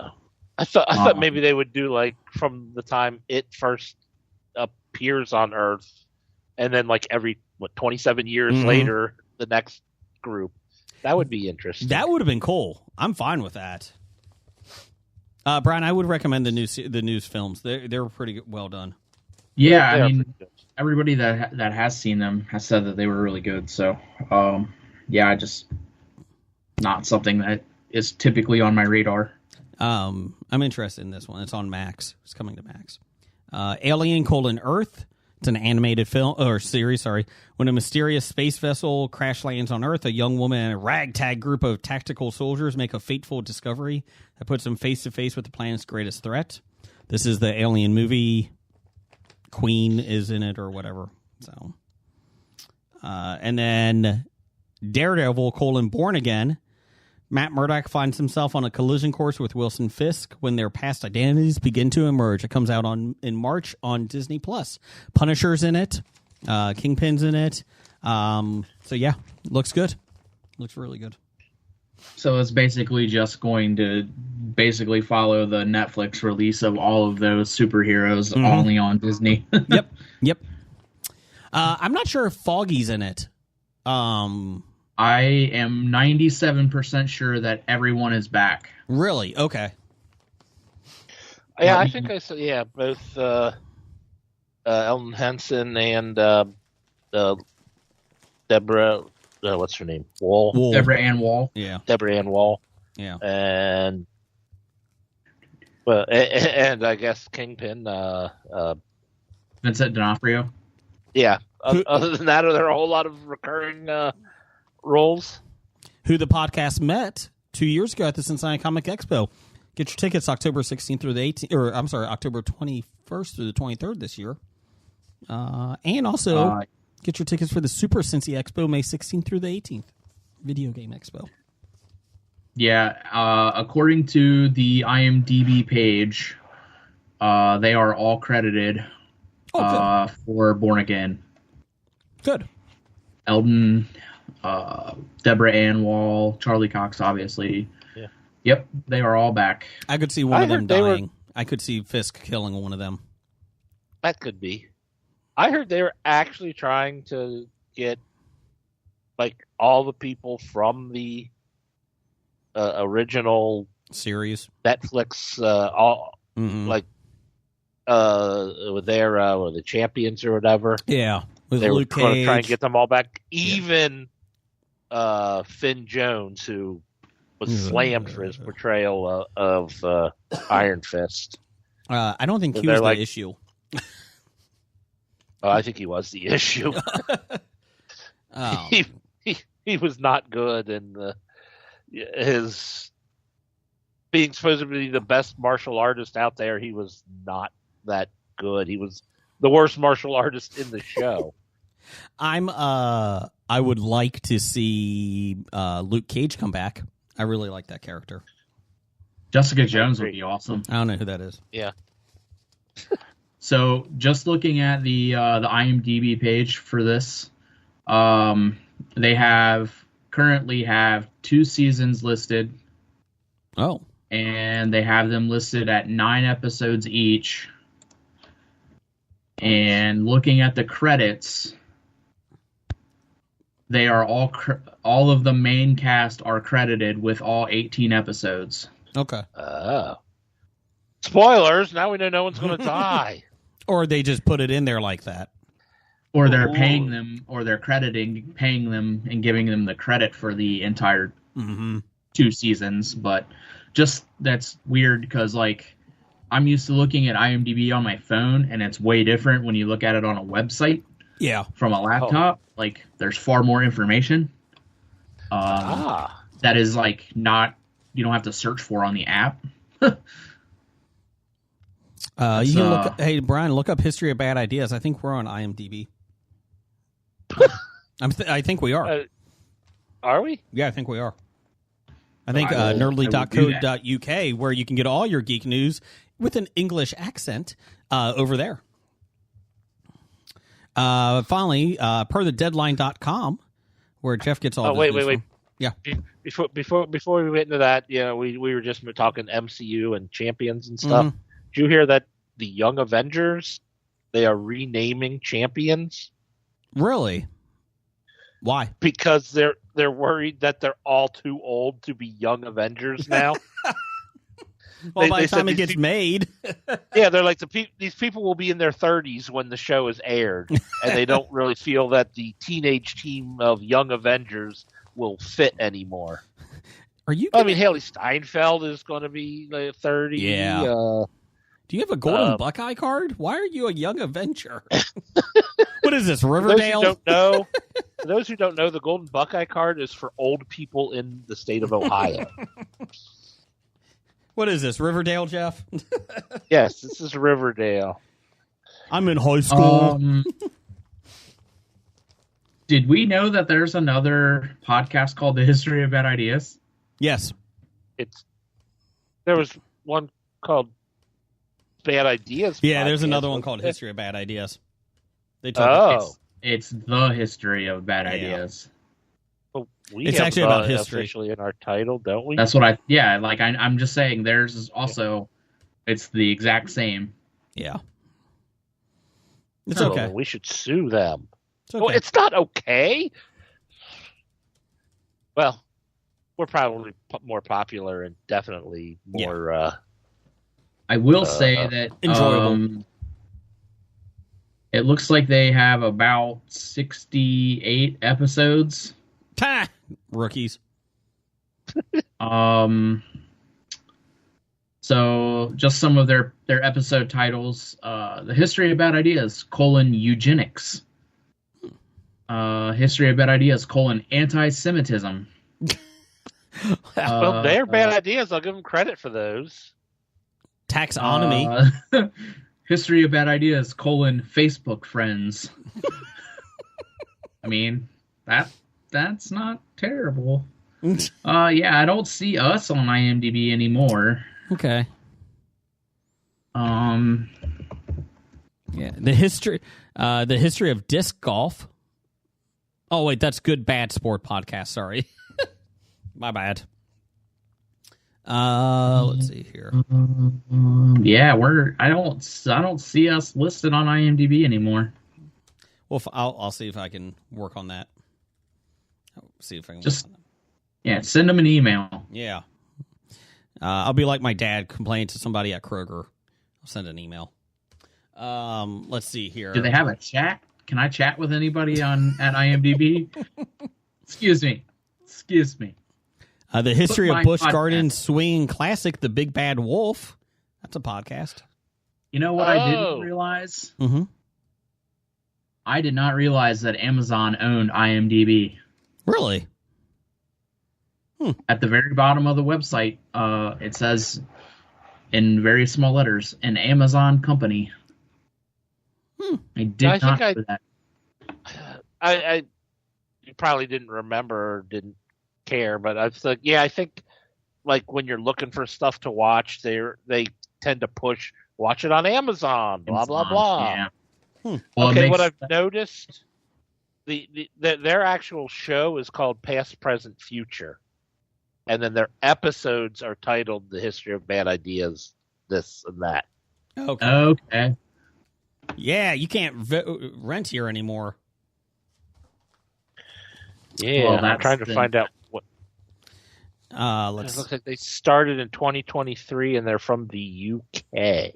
Oh, but they're not nerdly.co.uk, are they? Ha ha, cheeky monkeys. Or are they? No, they're not. Phil only likes us. Fuck off. Jason will swear to that. Buggers. So they have a different name. They're just stealing our name for their titles. Get a lawsuit in here. We'll contact our attorney. Yeah. He's a unfrozen caveman lawyer, so that's good. Oh, I thought we had Meghan Markle from Suits as our attorney. I'm Megan. I'll sue you. Let's see here. Per Deadline, where Jeff gets all his news from, Oscar winner Jamie Lee Curtis is the top choice to star in Murder, She Wrote movie coming together at Universal.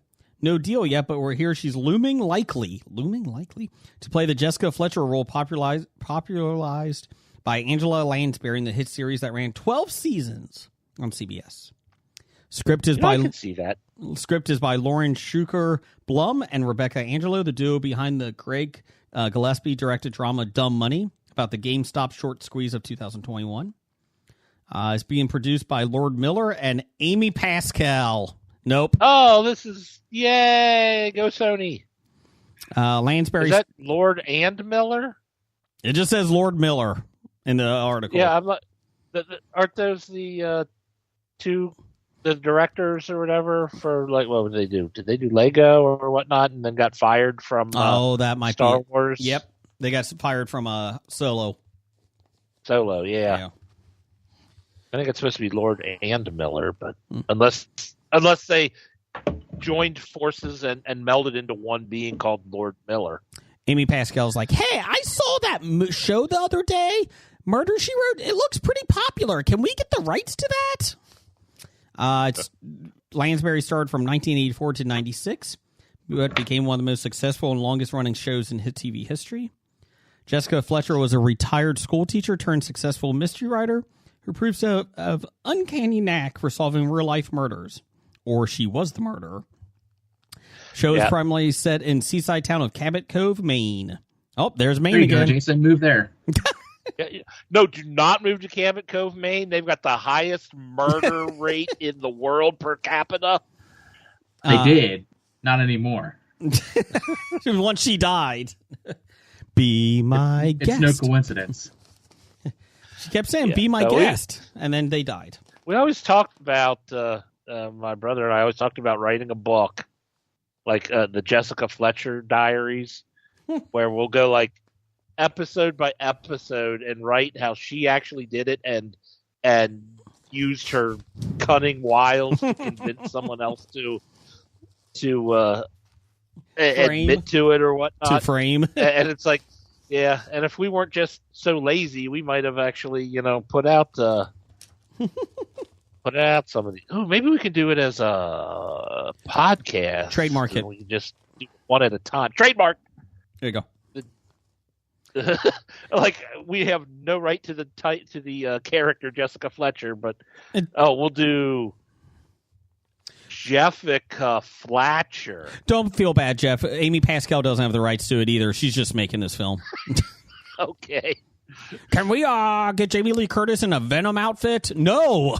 Stop it. We got the MCU. No, you don't. Stop it. I think the parody laws are on the right side. We're on the right side for that. Okay. So. Just ask Larry Flint. He had parody laws? I thought he had porn laws. Whatever. They're the same, right? God. The show was a Sunday night staple, nominated for 41 Emmys. Lansbury was nominated each year the series ran, but she never won. So I could see Jamie Lee Curtis in this. I'm fine with that. I could see Jamie Lee Curtis doing it. Let me get you some box office news and domestic reports here. It's time for box office bomb. It's time for box office bombs. There we go. Jeff, take it right. away. Yeah, the bombs this week. Per Box Office Mojo, Kraven the Hunter is officially a bust, as the film has only made a total of $23 million on a $110 million budget. The film was also out of the top 10 this week as the box office settled it at number 11. Craven has now made less than half of what Madam Web made domestically. That's not good. That's not good. Poor Aaron Tyler Johnson. Hmm. Does that hurt his bankability? Does he have bankability? Eh. I mean, I don't know. I don't have an issue with him. Yeah, bankability might not be what I'm looking for, but will it hurt him going forward because people don't think he's got a name for a draw? He was in Godzilla, like when they rebooted it, but you don't really remember him in it, right? And so, I feel like he's in a lot of movies that you just don't remember him being in. Could be. So I don't know if it really, but I don't feel like it really. It's not going to affect him much. And I think they also have the Sony Spider-Man universe that nobody cares about and realizes that sucks. I think that's another thing. So I don't know if they blame it entirely on him. So. I mean, weren't they blaming Madam Web on Dakota Johnson? Well, that's because she can't act. Sorry, but that's because she's a woman. Well, and you know what? Part of it is probably that too. That they put it in that way. So I don't know. It's Madam Web did not get much help from the writers either. So that's true. Get away from the bombs. We can go with the top 5 this week. Mm-hmm. Coming in at number 1, Mufasa, the Lion King, made another $23.8 million, total of $168.5 million on a $200 million budget. Yeah. And I'm sure overseas it did more too. Yeah, I think he's at $400 million. I have zero desire to watch that. Me neither. I actually turned off the live action remake of The Lion King when I tried to watch it. Oh, it's so bad. But anyway, the good news is coming in at number 2, Sonic the Hedgehog 3 made another $21 million, a total of $187.5 million on a budget of $122 million. Best reviewed Sonic film yet. So Sonic 4 will be coming out soon. Yep, they already teased it. So. Coming in at number 3, Nosferatu, another $13 million, a total of $69.5 million on a $50 million budget. Can't wait for Nosferatu 2. Coming in at number 4, we have Moana 2, another $12.5 million for a total of $425 million on a budget of $150 million. They did do a mid-credit scene in it, and they teased a third one. It's like a fucking Avengers film. Now, I mean, when did this has only been out a couple of weeks, right? Thanksgiving. It's like, oh, okay. Yeah. For some reason, I didn't realize it was that long. So it's been a whole month. Mm-hmm. Okay. Oh, it's been out a month and it's still making $12.5 million. Well, look at the next one. That came out earlier. Did it? I don't know. I thought it came out after, but I could be wrong. I don't know. But anyway, number 5, Wicked or Wicked, made $10 million, a total of $451 million on a budget of $145 million. Wicked came out November 22nd. Oh, geez. Okay. You know, when you get old, time moves by much quicker. Yes. But, yeah, oh, wow. So Wicked's been out for 6 to 7 weeks and is already still making $10 million? Yep. All right. Well, Wicked has made more money than Moana 2 on a smaller budget, so it's much better. Yes.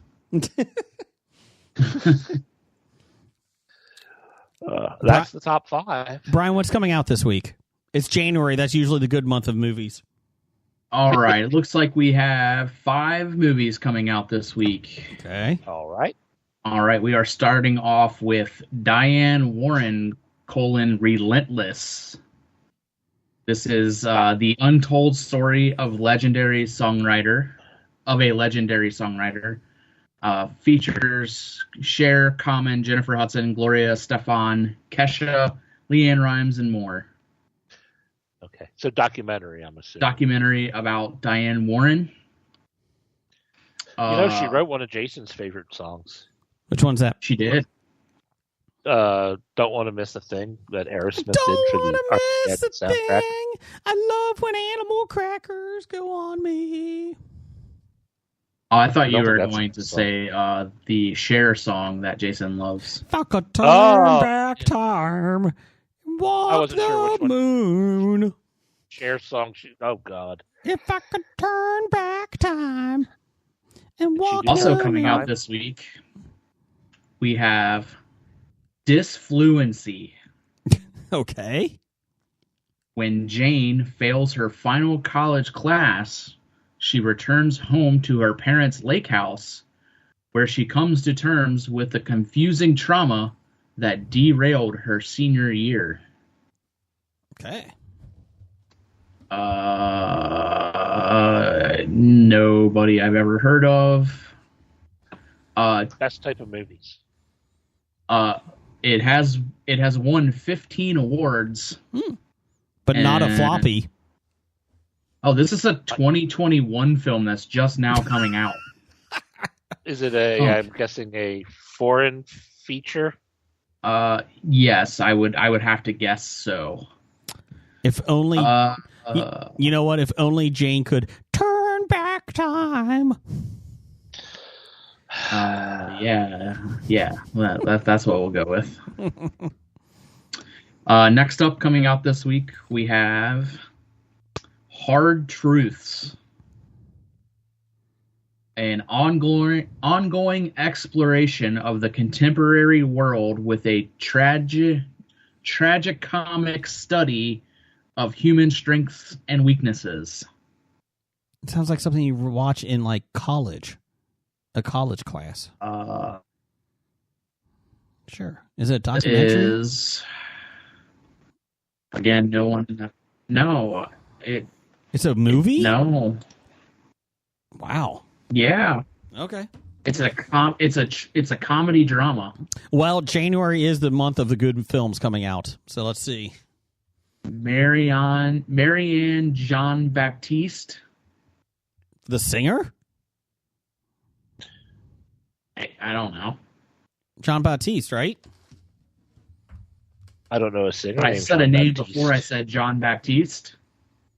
So it's a lady. Marianne Jean Baptiste. Marianne. Okay. Yeah, he's Oh yeah, it looks great. Go see it. John Baptiste is the singer who runs Late Show with Stephen Colbert's band. Sorry. Ah. Well, he's not in it, so Okay. Not I've go- seen her before. Not yeah, going she to work. looks familiar. Hey, Brian, not Right, going to Jeff? work here She looks anymore. familiar. She does look familiar. I guess she's probably been working a lot. I'm just no. I have Well, to think what I know her from. now since I'm on the website, I'm just gonna do this and figure out where I know her from. She was in. Let's see. Nope. She Nope. was in Master of None as a voice. This is doing really well, guys. Great podcasting. How to Get Away with She Murder. was- That might be where she did one episode. How to Get Away with Murder. That one episode. Oh. She was in one episode 20 of Sons of Anarchy. Oh, okay. 24 episodes of Blind Spot. That's where it is, Jeff. Without a Trace. I didn't watch that. Oh, 8 episodes of Broadchurch. She was in That's 159 episodes of Without a Trace. That's definitely where I Oh, reckon. I know who she is. Yeah. Okay. I got you. 2 episodes of Harry's Law. That's it, Jeff. That's where we got her. I'm trying to think So if I've that's ever where seen we a single recognize episode Marianne of that. John Baptiste from. Yeah. Next up this week, coming out, we have The Last Showgirl. Oh, yeah. A seasoned showgirl must plan for her future when her show abruptly closes after a 30-year run. Pamela Anderson's in this, and like she's getting decent reviews. She's getting a ton of like great feedback. Mm-hmm. Pamela Anderson, Jamie Lee Curtis, Dave Bautista. Not John Batiste. No, just Dave Bautista, the wrestler. Yes. Turned actor. Jason Schwartzman. Yeah. Yeah, I've seen and seen good stuff about it. Okay. Anything else? Yeah. Lastly, coming out this week, we have, if I can get back to it, Den of Thieves 2, Pantera. Did you see the first one? I did, and it was fantastic. Okay. I can't wait for this. I thought somebody saw it on the podcast. I couldn't remember who. I'm seeing the ads for the second one. I'm like, I know nothing about them. I don't ever remember the first one being.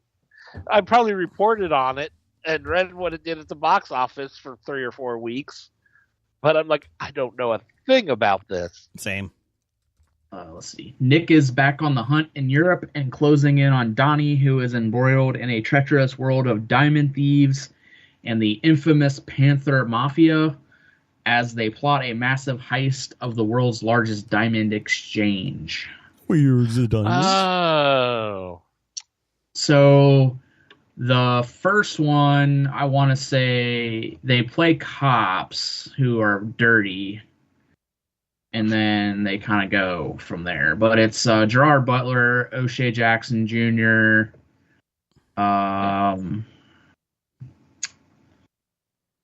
those are really the only two in this one that came back. Getting lots and lots of marketing for this one. Yeah, it's been a solid, probably if I had to guess, almost 10 years since the previous one came out. Jeez. 2018. No, not 2018. 10. Yeah, so still 7 years. Yeah, 7 years. Yeah. O'Shea Jackson Jr. was in it in the first one. Huh. Yeah, he's in the second one too. Is he? Okay. I just read that. Yes. I just said that. Sorry. The first movie, the cast was really good. It was Gerard Butler, O'Shea Jackson Jr., Pablo Schreiber, 50 Cent. Shot Nonsense. And there were a couple other like character actors that were really good in it too. Yeah. Okay. That's this week, you said? It's coming out this week. I am reading the movies that are coming out. Well, no, this I'm just week, saying that's probably going to be we have done for Shut up, 576 times. I could turn back time. My outline says upcoming this week, whatever films Brian or Jim find, and Jim is not here. So I am reading those movies that are coming out this week. Playing top 5. So just to throw this out here, Jason. Yeah. Also, where we might know Marianne Jean-Baptiste, she was in the movie The Cell with Jennifer Lopez. I know that was one of your all-time favorites. Jennifer Lopez. I felt like I was in I'm sure she sang a Diane Warren song. Turn back time. I know neither of you watched the Golden Globes, but Bennifer was sitting together at the Golden Globes. Oh, if those crazy kids can't make it, who can? Which version of Bennifer? Lopez or Gardner? Lopez. Okay. George. Because I heard rumor that he was getting back with Jennifer Garner. So it was just around the holidays for the kids. Oh, for their family. Okay. So are they going to try this a third time, Bennifer? I don't know, but they were sitting together at the same table at the Globes. Hey, Jeff. Did they have a special Geely anniversary presentation or something? Not that I'm aware of. Hey, Jeff. Those kids are just trying to turn back time. Oh God, why? Yeah, like why are they turning back time? To go back to when they loved each other. If I could turn back time. Anyways, top 5 this week since I played the music already. Oh my God! Do you realize it's been 22 years since Geely came out? No, it hasn't. It's been 5. Stop it. 22 years? Shut really? it, Jeff. It came out in 2003. Oh, God. You If we could go back to 2003, that's fine. I would watch Geely again. Anyways, as long as we don't have to watch The Passion of the Christ for the 10th time. my favorite review of Geely was, I guess, Justin Bartha plays the brother, the kidnap victim who they mentally disabled. Mentally disabled, and they kind of say it's like, he actually does okay, and it's like this is his first main movie, and I guess it's good to get your worst movie of your career out of the way first. Well, it's true. It's true. And that was I'm like, okay, well, go Justin Bartha. Well, top 5 tonight is top 5 comfort films. These are what Did you hit top 5 music? Yeah, I did already. You well, talked a little bit through it. You didn't tell me you were hitting the music. These are films that you just, it's snowy outside. You just kind of want to sit in and watch them. You just kind of want to take your troubles away. And these are just good comfort films that you like to watch that you go back to time and time again. But you had me confused on how to do this list because you're like, you mentioned something about it's snowing outside and you're going to sit and watch a movie, and I'm like, ooh, when it's snowing outside, I like to watch movies where it's snow in the movie. No, not in this case. It's just comfort. Most of them were not comforting, so I had to change my list up a little bit. Next, we'll do favorite snow movies. Jeff, number 5. What's yours? Let me bring that one up. I'm on the wrong page here. All right. Number 5, I picked Tucker and Dale versus Evil. That's a fun movie. It's a fun movie. It's a fun movie. That came out probably 30 years ago. Well, all the movies I picked, it looks like, are all around the same age. So we'll see how that goes. But I don't like to watch a lot of movies that I saw a whole lot already. Mm-hmm. It's like, so this is not going to be like the same as my Shawshank list of things I watch over and over and over again. So these are ones that I'll watch just when I want something that I know I'll like, feel good watching. Mm-hmm. And this is pretty much the one comedy on my list. The others are all probably more heartwarming or whatnot. Okay. Brian, number 5? Yeah, I didn't go that route with my list. Okay. Number 5, Roadhouse. Ooh, Roadhouse. It's a good one. The new one or the old one? Assuming? Either one. I mean, I would prefer the original, but the new one is good. I just I need time to still get past Conor McGregor in the new one. Yeah. It was really bad. Well, if Jason could turn back time, maybe Ooh. Get it. Ooh. Turn back time. Jeff, give me a number 1 through 8. 8. Any Scream film. I love Scream, and they're a little intense, but I love them. Scream is your comfort movie. Yes. Oh, boy. The closest I got to a horror movie was a comedy making fun of horror movies. Love Scream films, any of them. I'll watch them, even the third one, which is not great.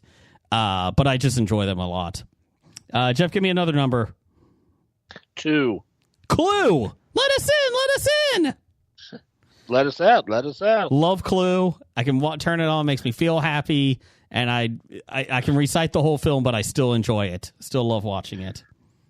Obviously, I think of Clue every time it's a favorite movies list. Yes. I decided, okay, I'm looking for comfort. I'm looking, something I haven't had memorized yet. So, Brian, number 4 for you. My number 4 The Other Guys. Oh yeah, Ah, it's an enjoyable film. That is that's a Wahlberg movie. it's Mark Wahlberg, Will Ferrell, but the cast is so good. The plot is like just all the comedy in it is so good, and it's just hilarious.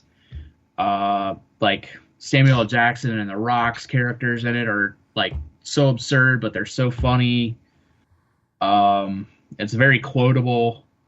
But yeah, that's a good one to go to. Jeff, number 4. Number 4 for me, I picked Garden State.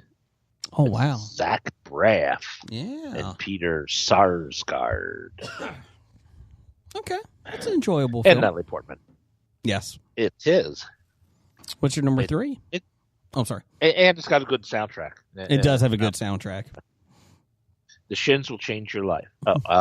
At number 3, I picked Mystery Alaska. Oh, that's a good one too, and it involves Is a snow. fun one. It does. I mean, I got snow on that one. Stayed on my list. That's a twofer. That is a twofer. Number 3 for you, Jim. Can you find where do you find a rub and a tug around here? Number That's not even one of the best lines of the show. It's not. Number 3 for you, Brian. Doesn't Jeff get?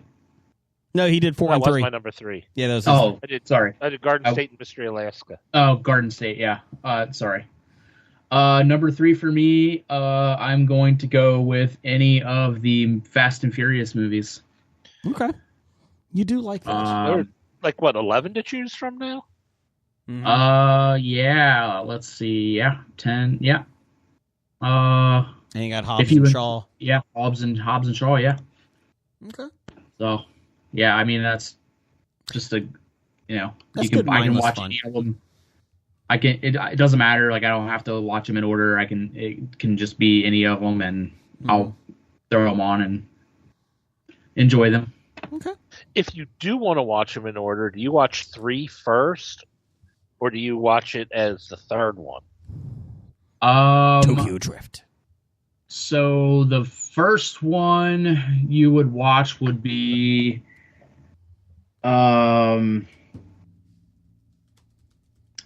I want to say Too Fast and Too Furious.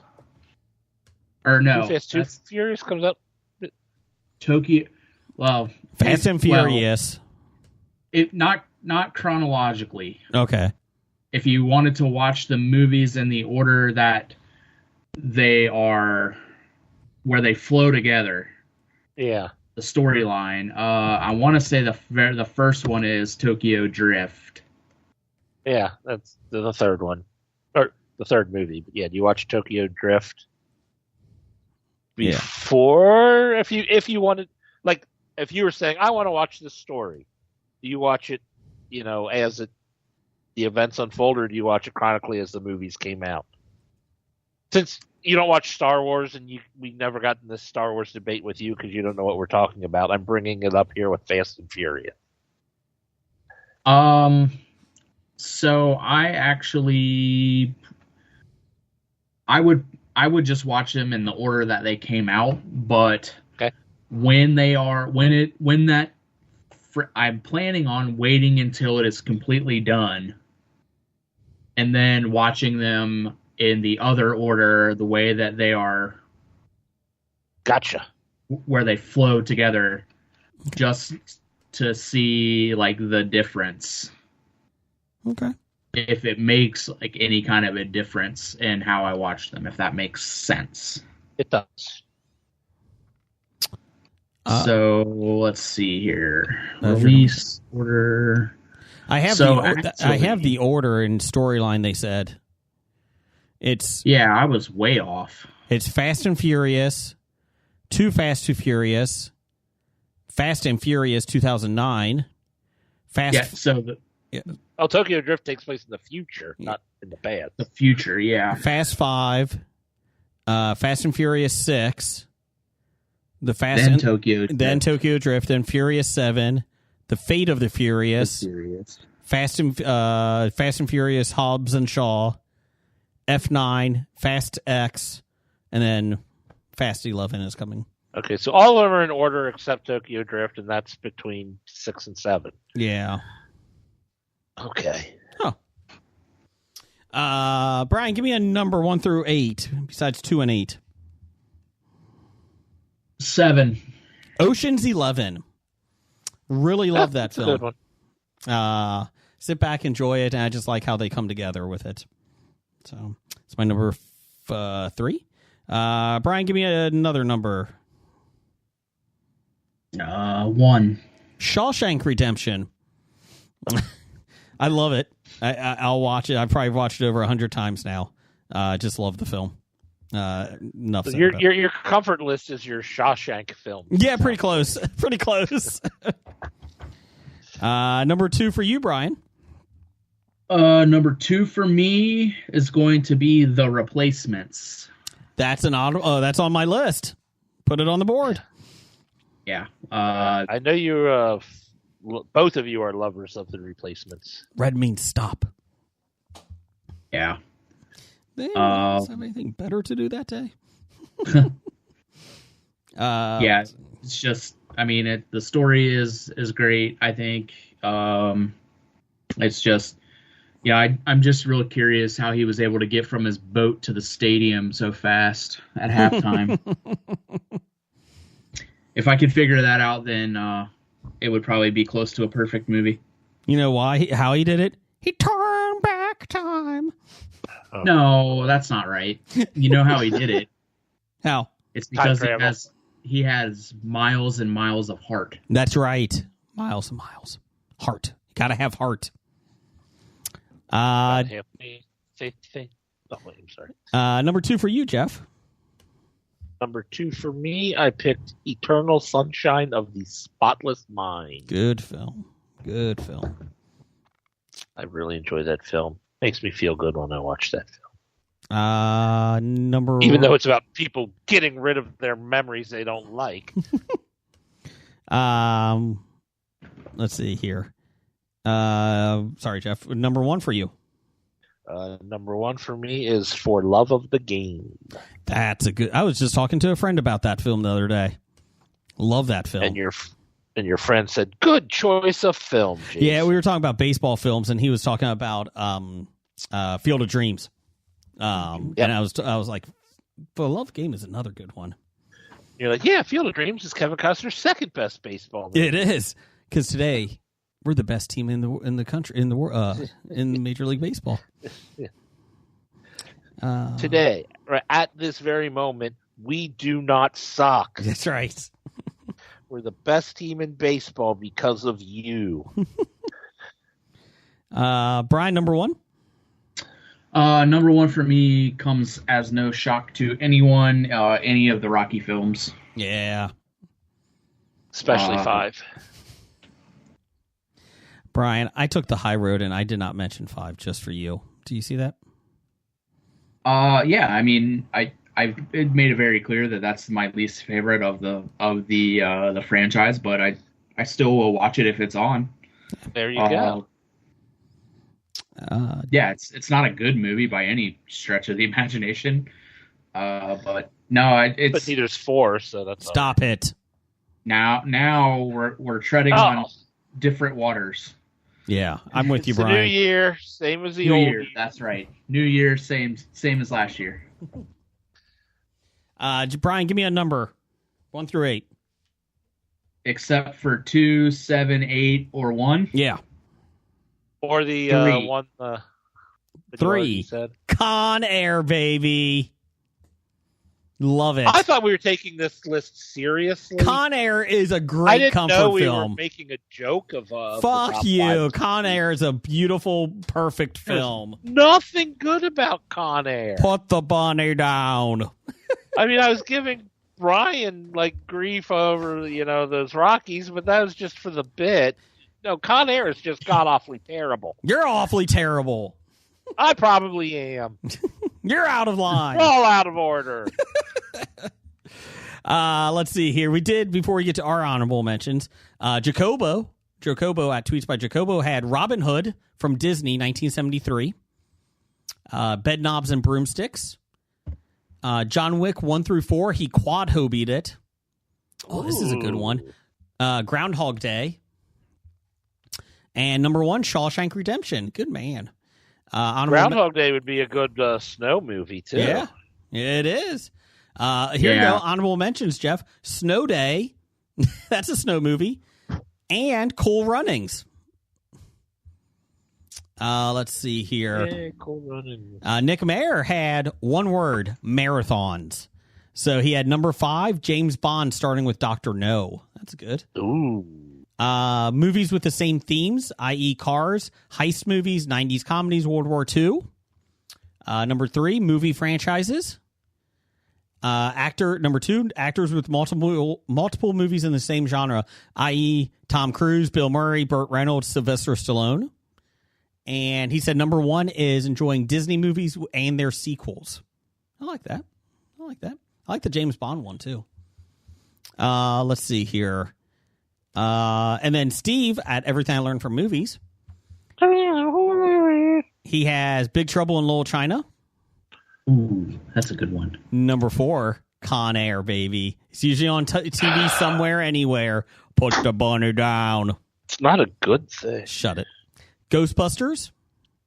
Number 2, you know this one. Congo, where you are the endangered species. And number 1, Dirty Work with Norm Macdonald. That looks like a trunk full of hookers there. Let's see here. Mario Del Barrio. He had a longtime listener, too. Welcome, Mario. I tend to watch longer movies if the weather is crappy outside. So in no particular order, 7 Samurai. That's a good one. Great Escape. The Good, the Bad, and the Ugly. Ooh, yeah. Goodfellas. And The Godfather. 1 or 2. Or both. And obviously not 3. So nice. Thank you, everybody. My honorable mentions, I had My Cousin Vinny. Really getting hooked on that lately. Return of the Jedi and The Replacements. So, anyone else have honorables? I just had my Frozen cold movies. So hold on to them for another day. Yep. Brian. Let's see. I had the John Wick quadology. Mm-hmm. I also had Shawshank. Yeah. And then let's see. Saving Private Ryan. Okay. Not very comforting, but is one of those movies that I can just put on whenever and watch it. Yeah. And then also the Rambo franchise. Yeah. Okay. Bad idea of the week. Number 112. Putting Amy Pascal as a producer or involved in any film you do. Don't do that. I could have sworn we've had that one before. Okay. Number. I'm pretty sure Amy Pascal has been a bad idea several times. Well, it just keeps getting worse. Okay, fine. Number 1800. Don't go to Cabot Cove, Maine. That is a bad idea. In the 80s. Don't turn back time and go to Cabot Cove. If we could turn back time. Don't let Jason sing Cher. Titles for the show. That's a good bad idea right there. Turn back time. If I could walk the moon. Let's see here. Titles for the show. I had Reason for the Season. Blame the Mailman. Snow Talk. Always Go to the Balls. Bribing government officials. New Year, same crap. New Year, same stuff. What is this? Riverdale? And that's all I got. I have Don't Break the Illusion. Too late. Always Go Right to Balls. Stay Calm and Don't Karate. Fluffers at the Riverbank. I do like that one. Move your thumb back and forth. Whip your thumb back and forth. Blue light special. He's just my Canadian of the year. Improved clarity. He's just my Canadian of the year. We need to put that on a T-shirt for him for that next expo. Meet the new year, same as the old year. There you go. And Jason turns back time. If I could turn back time. Yeah, we're not going to go with that one because that's only encouraging him. Brian, what's your list? Let's see. Earthquake or snow. Coming to Fox in the summer. New Year. Same as last year. There you go. Reason for the season. I'm so excited I can't feel my grundle. That makes me excited. Fluffer on the Riverbank. I like that one. Auditory abortion. No. And Ralph Macchio's job fair. Like, all you have to do, you don't even have to bring a resume. You just have to wear your gi and win the tournament. Wait for karate to break out. Boom. Okay, so Fluffers on the Riverbank it is. Wow, I didn't think you would let that one go by. Oh, yeah, we're doing that. Yeah. So, anyways. Jesus. Yeah, might as well. It's a new season. Anyway. I thought since we all put some sort of, it's a new year, same as the old year, is what I thought we were going to I mean, we can, doing. but I like the Fluffers on the Riverbank. No.